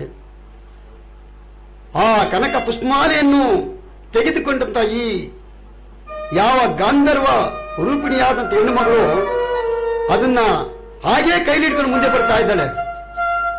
ಬರ್ತಾ ಇರಬೇಕಾದ್ರೆ ಏನಾಗಿದೆಯಪ್ಪ ಅಂದ್ರೆ, ಈ ಕಡೆ ದೂರ್ವಾಸ ಮುನಿಗಳು ತನ್ನ ದಿವ್ಯ ದೃಷ್ಟಿಯಿಂದ ನೋಡಿದ್ದಾರಂತೆ. ಅದು ಅಲ್ಲದೆ ದೇವಿ ಅನುಗ್ರಹವಾಗಿರ್ತಕ್ಕಂಥ ಪುಷ್ಪಮಾಲೆ ಇದು, ಸಹಸ್ರಾರು ಯೋಜನೆ ಇದು ಸುಗಂಧ ಬೀರ್ತಾ ಇದೆ ಅಂತೆ. ನೋಡಿ, ಈಗಲೂ ಸಹ ಒಳ್ಳೆ ಒಂದು ಮಲ್ಲಿಗೆ ಗಿಡ ಅದು ರಾತ್ರಿ ವೇಳೆಯಲ್ಲಿ ಅರಳಿತು ಅಂದ್ರೆ ಅದರ ಸುವಾಸನೆ ಎಷ್ಟೋ ದೂರ ಹೊಡಿತದಂತೆ ಮಲ್ಲಿಗೆ ಒಂದು ಗಮನ. ಅದೇ ರೀತಿ ಈ ಪುಷ್ಪಮಾಲೆ ಗಮನವಾದರೂ ಎಷ್ಟೋ ದೂರ ಬರ್ತಾ ಇದೆ. ಇದನ್ನು ತದೇ ಕಚ್ಚಿದಿಂದ ನೋಡಿದಂತ ಯಾವ ದೂರಮಾಸ ಮುನಿ ಆದರೂ ಓ ಈ ಪುಷ್ಪಮಾಲೆ ಇವರ ಹತ್ರ ಇರೋದು ಬೇಡ, ಇದು ಲೋಕ ಕಲ್ಯಾಣಕ್ಕೋಸ್ಕರ ಅನ್ಯಾತ್ರ ಮಾಡಿ ಅಮರಾವತಿಯಲ್ಲಿ ಇರ್ತಕ್ಕಂಥ ಇಂದ್ರನಿಗೆ ಕೊಡಬೇಕು ಎಂಬುದಾಗಿ ಅದೇ ಮಾರ್ಗವಾಗಿ ಬಂದ್ಬಿಟ್ಟಿದ್ದಾರೆ. ಯಾರು ದೂರವಾಸ ಮುನಿಗಳು ಬಂದು ಹೇಳ್ತಾ ಇದ್ದಾರೆ, ಅಮ್ಮ ವಿದ್ಯಾಧರೆ, ಇದು ದೇವಿ ಅನುಗ್ರಹವಾಗಿರ್ತಕ್ಕಂಥ ಪುಷ್ಪಮಾಲೆಗಳಮ್ಮ, ಇದು ನಿನ್ನ ಹತ್ರ ಇರೋದು ಬೇಡ ತಾಯಿ, ಇದು ಲೋಕ ಕಲ್ಯಾಣಕ್ಕೋಸ್ಕರ ಅಮರಾವತಿಯಲ್ಲಿ ಇರ್ತಕ್ಕಂಥ ಇಂದ್ರನಿಗೆ ಕೊಡ್ತೀನಿ, ಕೊಡಮ್ಮ ಇದು ನಾನು. ಆಗ ಯಾವ ಗಾಂಧರ್ವ ಸ್ವರೂಪಿಣಿಯಾಗಿರ್ತಕ್ಕಂಥ ಹೆಣ್ಮಕ್ಳಾದ್ರೂ ಲೋಕ ಕಲ್ಯಾಣಕ್ಕಾದ್ರೆ ತೊಗಳಿ ಪೂಜ್ಯರು ಅಂತೇಳಿ ಪುಷ್ಪಮಾಲೆಯನ್ನು ಕೊಟ್ಬಿಟ್ಟಿದ್ದಾಳೆ. ಈ ಪುಷ್ಪಮಾಲೆ ಹಿಡಿದುಕೊಂಡು ನೇರವಾಗಿ ಯಾವ ದೂರ್ವಾಸ ಮುನಿಗಳಾದರೂ ಅಮರಾವತಿಗೆ ಬಂದಿದ್ದಾರಂತೆ, ಅಂದ್ರೆ ದೇವಲೋಕಕ್ಕೆ. ಯಾವ ದೇವಲೋಕಕ್ಕಂತ ಇಂದ್ರ ಮಹೇಂದ್ರನಾದರೂ ತನ್ನ ಸಚಿದೇವಿ ಹೆಂಡತಿಯರೊಡಗೂಡಿ ಐರಾವತಿ ಮೇಲೆ ಕೂತ್ಕೊಂಡು ಬರ್ತಾ ಇದ್ದಾನೆ. ರಾಜಬೀದಿಯಲ್ಲಿ ಬರ್ತು ಬಹಳ ಆನಂದ ಅನುಭವಿಸ್ತಾ ಇದ್ದೇನೆ. ಇವನು ಇಂದ್ರನಿಗೆ ನೋಡಿ ಆನಂದ ಅಂದ್ರೆ ಬಹಳ ಇದು. ಯಾರೇ ಪದವಿ ಬಿಟ್ರು ಇಂದ್ರ ಪದವಿ ಬಿಡಲ್ಲ. ಅವನಿಗೆ ಆನಂದ, ಯಾವಾಗ ಅವನು ಎಂಜಾಯ್ ಮಾಡಬೇಕು ಅಂತ ಮನುಷ್ಯ ಅವನು. ಆಗ ಪುಷ್ಪಮಾಲೆಯನ್ನು ತೆಗೆದುಕೊಂಡು ಯಾವ ದೂರ್ವಾಸ ಮುನಿಗಳು ಹೋಗಿದ್ದಾರೆ, ಅಯ್ಯ ಮಹೇಂದ್ರ, ಇದು ಲೋಕ ಕಲ್ಯಾಣಕ್ಕೋಸ್ಕರ ಕೊಡ್ತಾ ಇದ್ದೀನಿ, ದೇವಿ ಅನುಗ್ರಹದಿಂದ ಬಂದಿರತಕ್ಕಂಥ ಪುಷ್ಪಮಾಲೆ ಕಣಯ್ಯ, ಇದನ್ನು ನೀನು ಕೊರಳಲ್ಲಿ ಧರಿಸು ಅಂತ ಹೇಳಿನಂತೆ. ಇನ್ನು ಮಹೇಂದ್ರನಾಥ್ ತಗೊಂಡು ಏನಂತ ಹೇಳ್ತಾ ಇದ್ದಾನೆ ಅಂದ್ರೆ, ಈ ದೇವ ಋಷಿಗಳಿಗೆ ಮಾಡಕ್ಕೆ ಕೆಲಸ ಇಲ್ಲ, ನಾನು ಸಂತೋಷದಿಂದಿರಬೇಕಾದ್ರೆ ಏನಾದ್ರೂ ಒಂದು ಹುಡುಕಿ ಮುಂದೆ ನನ್ನ ಸಂತೋಷ ನೆಮ್ಮದಿನ ಹಾಳು ಮಾಡ್ತಾರೆ. ದೇವಿ ಅನುಗ್ರಹ ಅಂತ ದೇವಿ ಅನುಗ್ರಹ ಅಂತ ಏನು ಕರೆಸಿ ಆ ಪುಷ್ಪಮಾಲೆ ತೆಗೆದು ತಂದು ಐರಾವತಿ ಮೇಲೆ ಇರ್ತಕ್ಕಂಥ ಆನೆ ಮೇಲೆ ಹಾಕ್ಬಿಡ್ತಾನೆ. ಆನೆ ಮೇಲೆ ಹಾಕದ ಆನೆ ಆದ್ರೆ ಏನ್ ಮಾಡ್ತದೆ, ಆನೆ ಮಜಗದ ತನ್ನ ಸೊಂಡಲಿನ ತೆಗೆದು ಭೂಮಿ ಮೇಲೆ ಹಾಕಿ ಕಾಲಿಂದ ಹಾಕಿ ಚೆನ್ನಾಗಿ ಒಸಗಿಬಿಡ್ತದೆ. ಯಾವ ದೂರ್ವಾಸ ಮುನಿಗಳಿಗಾದ್ರೂ ಕೋಪ ಬಂದ್ಬಿಡ್ತದೆ. ಎಲ್ಲ ಇವನ ನಾನು ದೇವಿ ಜಗನ್ಮಾತೆಯಾಗಿ ಕೊಟ್ಟಿರ್ತಕ್ಕಂಥ ಪುಷ್ಪಮಾಲೆ ಇದು ಲೋಕ ಕಲ್ಯಾಣಕ್ಕೋಸ್ಕರ ನಾನು ಕೊಟ್ರೆ ನೀನು ತೆಗೆದುಕೊಂಡು ದುರಾಂಕಾರದಿಂದ ಮಜಗೊಡಾಗಿರ್ತ ಆನೆಯ ಮೇಲೆ ಎಸ್ತಿದ್ಯಾ, ಅದು ತನ್ನ ಸೊಳ್ಳಿನ ತೆಗೆದು ಕಾಲಲ್ಲಿ ಹಾಕಿ ಹೊಸಗ್ಬಿಡ್ತಲ್ಲ, ಇದಕ್ಕೆ ಬೆಲೆನೇ ಇಲ್ವಾ? ಹೇ ಮದಾಂತ, ನಿನ್ನ ಸಕಲ ಐಶ್ವರ್ಯವಲ್ಲ ಸಮುದ್ರ ಪಾಲಾಗಿ ಹೋಗ್ಬಿಡ್ಲಿ ಅಂತ ಶಾಪ ಕೊಟ್ಬಿಟ್ಟು. ನಿನಗೆ ಐಶ್ವರ್ಯ ಇದ್ರೆ ತಾನೇ ಮೆರೆಯೋದು, ಎಲ್ಲ ಸಮುದ್ರ ಪಾಲಾಗ್ಬಿಡ್ಲಿ. ಯಾವ ಇಂದ್ರನ ಶಾಪಗ್ರಸ್ತನಾಗಿ ಕರಗಳನ್ನು ಜೋಡಿಸಿ ಆ ದುರ್ವಾಸ ಮುನಿಗಳ ಎದುರು ನಿಂತು ಗಡಗಡನೆ ನಡುಗುತ್ತಾ ತಮ್ಮ ಪಾದಕ್ಕೆ ನಮಸ್ಕಾರ ಮಾಡಿ ಕೇಳ್ತಾ ಇದ್ದೀನಿ, ಗುರುಗಳೇ ನನ್ನ ಅಪರಾಧವನ್ನು ಕ್ಷಮಿಸಿ, ನನಗೆ ಈ ರೀತಿ ಶಾಪ ಕೊಟ್ಬಿಟ್ರಲ್ಲ, ಮುಂದೇನು ಗತಿ? ನನ್ನ ಗತಿ ಏನು? ಯಾವಾಗ ನನಗೆ ಶಾಪ ವಿಮೋಚನೆ ಆಗ್ತದೆ? ಅಯ್ಯ, ನಿನಗೆ ಸಾಗರದಲ್ಲಿ ಶೇಷಸನೆಯ ಮೇಲೆ ಮಲದಕ್ಕಂತ ಲಕ್ಷ್ಮೀ ನಾರಾಯಣ ನಿನ್ನೆ ಶಾಪ ವಿಮೋಚನೆ ಮಾಡಬೇಕು. ನೀವೇನಾದ್ರೂ ಮಾಡ್ಕೊಂತ ಕೋಪ ಮಾಡ್ಕೊಂಡು ಹೊರಟೋಗ್ಬಿಡ್ತಾರೆ. ಈ ವಿಷಯ ಏನಾಗ್ಬಿಡ್ತದಪ್ಪ ಅಂತ ಪಾತಾಳ ಇರ್ತಕ್ಕಂಥ ದೈತ್ಯರು ಅಂದರೆ ರಾಕ್ಷಸರು ಅವ್ರಿಗೆ ಗೊತ್ತಾಗ್ಬಿಡ್ತದೆ. ನೋಡಿ, ಈ ರಾಕ್ಷಸರು ದೇವತೆಗಳಿಬ್ರು ಅವರು ಅಣ್ಣತಮ್ಮದಿರು, ತಂದೆ ಒಬ್ಬನೇ, ತಾಯಿ ಇಬ್ರು. ಆದ್ರೂ ಈ ದೇವತೆಗಳು ಕಂಡ್ರೆ ಮಚ್ಚರಿಸ್ತಾರೆ ಅವರು. ಹೇಗೋ ಏನೋ ವಿಷಯ ಗೊತ್ತಾಗ್ಬಿಡ್ತು. ರಾತ್ರಿ ಬಂದ್ಬಿಟ್ಟು ಈ ಅಮರಾವತಿಯಲ್ಲಿ ಇರ್ತಕ್ಕಂಥ ದೇವೇಂದ್ರ ಮೇಲೆ ಎದ್ದಕ್ಕೆ ನಿಂತು ಬಿಡ್ತಾರೆ. ಶಾಪಗ್ರಸ್ತರಾಗಿರ್ತಕ್ಕಂಥ ಈ ದೇವತೆಗಳು ಬಲಹೀನರಾಗ್ಬಿಡ್ತಾರೆ. ಅವ್ರ ಮೇಲೆ ಯುದ್ಧ ಮಾಡಕ್ಕಾಗಲ್ಲ. ಎಲ್ಲರೂ ವಧೆಕ್ಕಿಂತ ಸೋತು ದಿಕ್ಕಾಪಾಲಾಗಿ ಚಂದ್ರ ಹೊಟ್ಟೋತಾರೆ. ನೋಡಿ, ಮಹೇಂದ್ರನ ರತ್ನ ಸಿಂಹಾಸನ ಬಲಿಚಕ್ರವರ್ತಿ ಸಿಗುತ್ತದೆ. ಹಿಂಗೆ ಶಾಪಗ್ರಸ್ತ ಅನೇಕ ವರ್ಷಗಳ ಕಾಲ ಅಲಿತಾರೆ. ರಾಜ್ಯ ಸಕಲೇಶ್ವರವಿದ್ದರೆ ತಿನ್ನ ಕನ್ನ ಊಟ ಇಲ್ಲದಲ್ಲಿ ಅಲಿತಾ ಇರ್ತಾರೆ. ಒಂದು ದಿವಸ ಏನಾಗುತ್ತೆ ನೋಡಿ, ವಶಿಷ್ಠ ಮಹಾಮುನಿಗಳು ಅಡ್ಡ ಬರ್ತಾರೆ. ಎಲ್ಲರೂ ಹೋಗಿ ಅವ್ರ ಪಾದಕ್ಕೆ ನಮಸ್ಕಾರ ಮಾಡ್ತಾರಂತೆ. ಸ್ವಾಮಿ, ಗುರುದೇವ, ನಮಗಿಂತ ಸಂಕಟ ಬಂದಿದೆ, ಇದಕ್ಕೆ ಪಾರ ಇಲ್ವಾ ಸ್ವಾಮಿ, ಯಾವಾಗ ನಮ್ಮ ಸಂಕಟ ಪರಿಹಾರ ಆಗೋದು ಎಂಬುದಾಗಿ ಕೇಳಿದಾಗ ಅವರು ವಶಿಷ್ಠ ಮಹಾಮುನಿಗಳು ಈ ದೇವತೆಗಳನ್ನೆಲ್ಲ ಕರ್ಕೊಂಡು ಸಮುದ್ರದ ಮೇಲೆ ಶೇಷಸೇನ ಮೇಲೆ ಮರದಕ್ಕಂತ ಆದಿಶೇಷನ ಮೇಲೆ ಮಲಗಿರ್ತಕ್ಕಂಥ ಶ್ರೀಮನ್ ನಾರಾಯಣನ ಹತ್ರ ಹೋಗ್ತಾರಂತೆ. ಎಲ್ಲರೂ ಕರ ಜೋಡಿಸಿ ಆ ಶ್ರೀಮನ್ ನಾರಾಯಣ ಬೇಡ್ಕೊಂತಾರೆ. ಬೇಡ್ಕೊಂಡಂತ ಸಮಯದಲ್ಲಿ ಶ್ರೀಮನ್ ನಾರಾಯಣ ಹೇಳ್ತಾನೆ, ಮುನಿಗಳೇ, ದೇವತೆಗಳೇ, ನೀವೆಲ್ಲರೂ ಒಟ್ಟಾಗಿ ಬಂದಿರೋ ಕಾರಣವೇನು? ನೀವು ಬಂದಿರೋ ವಿಚಾರ ನನಗೆ ಅರ್ಥವಾಯಿತು. ನೀವು ಭಯಪಡಬೇಡಿ, ಹೆದರಬೇಡಿ. ನೀವೇನಾದ್ರೂ ಮಾಡಿ ಆ ದೈತ್ಯರನ್ನು ನಮ್ಗೆ ಮನವೊಲಿಸಿ, ಶಾಂತಿಜಿ ಸಮಾಧಾನದಿಂದ ಅವ್ರ ಮನವೊಲಿಸಿ ಕ್ಷೀರ ಸಾಗರವನ್ನು ಕಡಿಯೋಣ. ಅದರಲ್ಲಿ ಅಮೃತ ಸಿಗ್ತದೆ. ಅಮೃತನ ಯಾರು ಪಾನ ಮಾಡ್ತಾರೋ ಅವ್ರಿಗೆ ಸಾವಿಲ್ಲ ಅಂತ ಹೇಳ್ಬಿಟ್ಟು ನಂಬಿಸ್ಬಿಟ್ಟು ಅವ್ರನ್ನ ಕರ್ಕೊಂಬನ್ನಿ. ಯಾಕೆಂದ್ರೆ ನಿಮ್ ಕೈ ಸಮುದ್ರ ಕ್ಷೀರ ಸಾಗರನ್ನು ಕಡಿಯಕ್ಕಾಗಲ್ಲ. ನೀವು ಬಲಹೀನರು, ಅವರು ಬಲಶಾಲಿಗಳು ಎಂಬುದಾಗಿ ಹೇಳೋಣ. ಆಗ ದೇವತೆಗಳೆಲ್ಲ ಹೋಗಿ ಆ ದಾನವರನ್ನ ಹೇಳಿ, ಈ ತರ ಕ್ಷೀರ ಸಾಗರವನ್ನು ಕಡಿಯೋಣ, ಅಮೃತ ಬರ್ತದೆ, ಅಮೃತ ಕೊಡ್ತಾರೆ, ಸಾವಿಲ್ಲ ಅಂತ ನಂಬಿಸ್ಬಿಟ್ಟು ಅವ್ರನ್ನ ಕರ್ಕೊಂಬರ್ತಾರೆ. ಅವರು ಬಂದು ಕೇಳ್ತಾರೆ, ಕ್ಷೀರ ಸಾಗರ ಕಡಿಬೇಕಾದ್ರೆ ಸಾಮಾನ್ಯನ? ಪರಮಾತ್ಮನ ಕೇಳ್ತಾರೆ. ಜಗದೊಳಗಿರ್ತಕ್ಕಂಥ ಪರಮಾತ್ಮ ಹೇಳ್ತಾನೆ, ನೋಡಿ, ಮಂದಲಗಿರಿ ಎಂಬ ಪರ್ವತವನ್ನು ಕಿತ್ತು ತಗೊಂಬನ್ನಿ, ಇದಕ್ಕೆ ಹಗ್ಗಕ್ಕೆ ಏನ್ ಮಾಡಬೇಕು? ಆವಾಗ ಆದಿಶೇಷನ ತೆಗೆದುಕೊಂಡು ಬಂದು ವಾಸಿಕೆ ಎಂಬ ಆದಿಶೇಷನನ್ನೇ ಮಂದಾಗಿರಿ ಪರ್ವತಕ್ಕೆ ಸುತ್ತಕೊಂಡು ಹಗ್ಗನಾಗಿ ಮಾಡಿಕೊಂಡು, ನೀವು ನೀರುಗಳು ಸೇರಿ ಈ ಸಮುದ್ರ ಮಂಥನ ಮಾಡಿದ್ರೆ ಅದರಲ್ಲಿ ಅಮೃತ ಸಿಗ್ತದೆ, ಆಗ ಅಮೃತ ಕುಡಿದರೆ ಸಾವಿಲ್ಲ ಅಂತ ಎಂಬುದಾಗಿ ಯಾವ ಜಗದೊಡನಾಗಿರ್ತಕ್ಕಂಥ ಶ್ರೀಮನ್ ನಾರಾಯಣ ಹೇಳ್ತಾನೆ. ಆಗ ಇವರು ಬಲಶಾಲಿಗಳು ಹೋಗಿ ಆ ಮಂದಾಗಿರಿ ಪರ್ವತನ ಕಿತ್ಕೊಂಡು ತತ್ತಾ ಇರ್ತಾರೆ. ತರಬೇಕಾದ್ರೆ ಅದರ ಇರ್ತಕ್ಕೆ ಸಿಕ್ಕಿ ಅದರ ಇದನ್ನು ತಳೆಯಲಾರದಲ್ಲಿ ಅನೇಕ ಜನ ರಾಕ್ಷಸರು ಮರಣ ಹೊಂದ್ಬಿಡ್ತಾರೆ. ಈ ಕಡೆ ಏನಾಗುತ್ತಪ್ಪ ಅಂದ್ರೆ, ವಾಸಿಕೆ ಎಂಬ ಸರ್ಪ ಆದಿಶೇಷನ ತರಕ್ಕೆ ಹೋಗಿ ಅದರ ವಿಷದ ಜ್ವಾಲೆಗೆ ಸಿಕ್ಕಿ ಅನೇಕ ಜನ ಮರಣ ಹೊಂದ್ತಾರೆ. ಆದರೂ ಸಹ ಇದ್ದವ್ರು ಬಂದು ಆ ಅಮೃತ ಇದನ್ನ ವಾಸಿಕೆ ಎಂಬ ಸರ್ಪವನ್ನು ಮಂದಾಗಿರಿ ಪರ್ವತಕ್ಕೆ ಸುತ್ತಕೊಂಡು ಆ ಕ್ಷೀರ ಸಮುದ್ರದಲ್ಲಿ ಇಳಿಸ್ತಾರೆ. ಸಮುದ್ರದ ಆಳವನ್ನು ಯಾರಾದರೂ ಇದುವರೆಗೂ ತಿಳಿದಿದ್ದೀವ ನಾವು? ತಿಳಿದಿದ್ದೇವೆ? ಯಾರು ಬಲ್ಲವರು ಸಮುದ್ರದ ಆಳನ? ಗೊತ್ತಿಲ್ಲ. ಈ ಭಾರವನ್ನು ಇಳಿಸಿದ ತಕ್ಷಣ ಆ ಪರ್ವತ ಮುಳುಗ್ತಾ ಇರ್ತದೆ. ಆಗ ಜಗದೊಡೆಯನಾಗಿರ್ತಕ್ಕಂಥ ಶ್ರೀಮನ್ ನಾರಾಯಣ ಯತ್ನ ಮಾಡ್ತೇನೆ, ಓಹೋ, ಈಗ ಕೆಲಸ ಕೆಟ್ಟೋಯ್ತು, ನಾನೇನಾದ್ರೂ ಇದಕ್ಕೊಂದು ಉಪಾಯ ಮಾಡಲೇಬೇಕು ಎಂದು ನೋಡಿ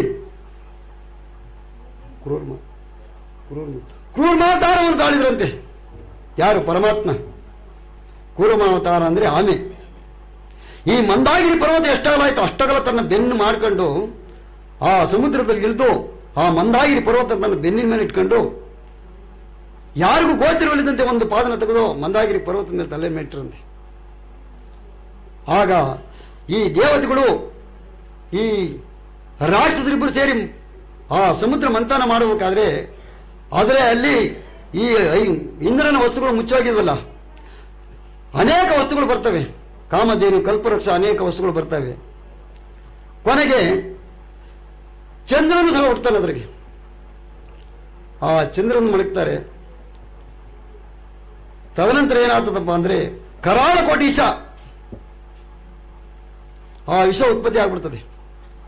ಆ ಉತ್ಪತ್ತಿ ಆಗತ್ತ ಸಮಯದಲ್ಲಿ ಜಗದೊಡೆಯನಾಗಿರ್ತಕ್ಕಂಥ ಶ್ರೀಕೃಷ್ಣ ಪರಮಾತ್ಮ ಕೇಳ್ತಾನೆ, ನೀನು ಯಾರು ಅಂತ. ಅದು ಹೇಳ್ತದೆ, ಶ್ರೀಮನ್ನಾರಾಯಣ, ನಿನಗೆ ಶಕ್ತಿ ಸಾಮರ್ಥ್ಯವಿದ್ದರೆ ನನ್ನನ್ನು ಜಯಿಸಿ ಸಮುದ್ರ ಮಂಥನ ಮಾಡೋ ಕೆಲಸ ಮಾಡು, ಇಲ್ಲದಿದ್ರೆ ನಾನು ಕಡೆಯಕ್ಕೆ ಬಿಡಲ್ಲ. ಆಗ ಪರಮಾತ್ಮ ಯೋಚನೆ ಮಾಡ್ತಾನೆ, ಓಹೋ, ಇದು ನನ್ನಿಂದ ಆಗ್ತಕ್ಕಂಥ ಕೆಲಸ ಅಲ್ಲ, ಇದಕ್ಕೆ ಪರಮೇಶ್ವರ ಇದ್ದಾನೆ, ಜಗದೊಡೆಯನಾಗಿರ್ತಕ್ಕಂಥ ಪರಮೇಶ್ವರ. ಆವಾಗ ದೇವತೆಗಳನ್ನು ರಾಕ್ಷಸರನ್ನು ಕರೆದು ಹೇಳ್ತಾರೆ, ನೀವು ಈ ಹಿಂದೆ ಹೋಗಿ ಈ ಚಂದ್ರನ ತೆಗೆದುಕೊಂಡು ಈ ಪರಶಿವನಿಗೆ ಕೊಟ್ಟು ನೀವು ಬೇಡ್ಕೊಳ್ಳಿ, ಶ್ರೀಮನ್ನಾರಾಯಣ ಜಾಗೃತಿಯಾಗಿ ನಿಮ್ಮನ್ನ ಕ್ಷೀರಸಾಗರದ ಬಳಿಗೆ ಬರಬೇಕು ಅಂತ ಹೇಳಿದ್ದಾರೆ ಸ್ವಾಮಿ. ಅವ್ರು ಬರ್ತಾರೆ. ಆಗ ಈ ದೇವತೆಗಳು ಸಗ ಮತ್ತೆ ರಾಕ್ಷಸರು ಇಬ್ಬರು ಸೇರಿ ಕೈಲಾಸಕ್ಕೆ ಹೋಗ್ತಾರೆ. ಜಗನ್ಮಾತೆಯಾದ ಪಾರ್ವತಿ ದೇವಿ ಕೇಳ್ತಾಳೆ, ಸ್ವಾಮಿ, ನಮ್ಮ ಕೈಲಾಸ ಉಳಿತದೆ ಇವತ್ತು. ಈ ರಾಕ್ಷಸರು ಮತ್ತು ದೇವತೆಗಳು ಇಬ್ಬರು ಸೇರಿ ಬರ್ತಾ ಇದ್ದಾರೆ ಕೈಲಾಸಕ್ಕೆ, ಏನ್ ಸ್ವಾಮಿ ಇದು? ಪಾರ್ವತಿಗೆ ಹೇಳ್ತಾರಂತೆ, ಅರಗಳಿಗೆ ನೀನು ಹಂಗೆ ನೋಡ್ತಾ ಇರು. ಆಗ ಇವರು ಹೋಗಿ ಎಲ್ಲ ದೇವತೆಗಳು ಮತ್ತು ರಾಕ್ಷಸರು ಬೇಡ್ಕೊಂತಾರೆ, ಸ್ವಾಮಿ, ನಾವು ಈ ರೀತಿಯಾಗಿ ಕ್ಷೀರಸಾಗರವನ್ನು ಕಡಿತಾ ಮಂಥನ ಮಾಡ್ತಾ ಇದ್ದೋ, ಅಲ್ಲಿ ಕರಾಳಕೋಟಿ ವಿಷವೆಂಬ ವಿಷ ಉಟ್ಬಿಟ್ಟಿದೆ ನೋಡಿ, ಈ ಚಂದ್ರದೇವನ್ ನಿಮ್ಗೆ ಕೊಟ್ಬಿಟ್ಟು ನೀವು ಶೀಘ್ರವಾಗಿ ಕ್ಷೀರ ಸಮುದ್ರದ ಬಳಿಗೆ ಬರಬೇಕಂತೆ ಶ್ರೀಮನ್ನಾರಾಯಣ ಹೇಳ್ದ ಅಂತ. ಆಗ ಹರಿ ಬೇರೆ ಅಲ್ಲ, ಹರ ಬೇರೆ ಅಲ್ಲ. ಆಗ ಏನು ಮಾತಾಡ್ದಲೆ ಯಾವ ಪರಮೇಶ್ವರನಾದರೂ ಜಾಗೃತಿಯಾಗಿ ಕ್ಷೀರ ಸಮುದ್ರ ಮೇಲೆ ಹತ್ರ ಬಂದ್ಬಿಟ್ಟಿದ್ದಾನೆ. ಬಂದು ಆ ವಿಷಯಕ್ಕೆ ಹೇಳ್ತಾನಂತೆ, ಕೈಯನ್ನು ಚಾಚಿ ಬಾಯಿ ಎಂದು ಕರೆದಿದ್ದಾನೆ. ಆ ಕರಾಳಕೋಟಿ ವಿಷವಾದರೂ ಎಳೆ ಮಗು ನಿಂತು ಬಂದು ಅಂಗೈಯಲ್ಲಿ ಕೂತ್ಕೊಂಡ್ಬಿಡ್ತಂತೆ.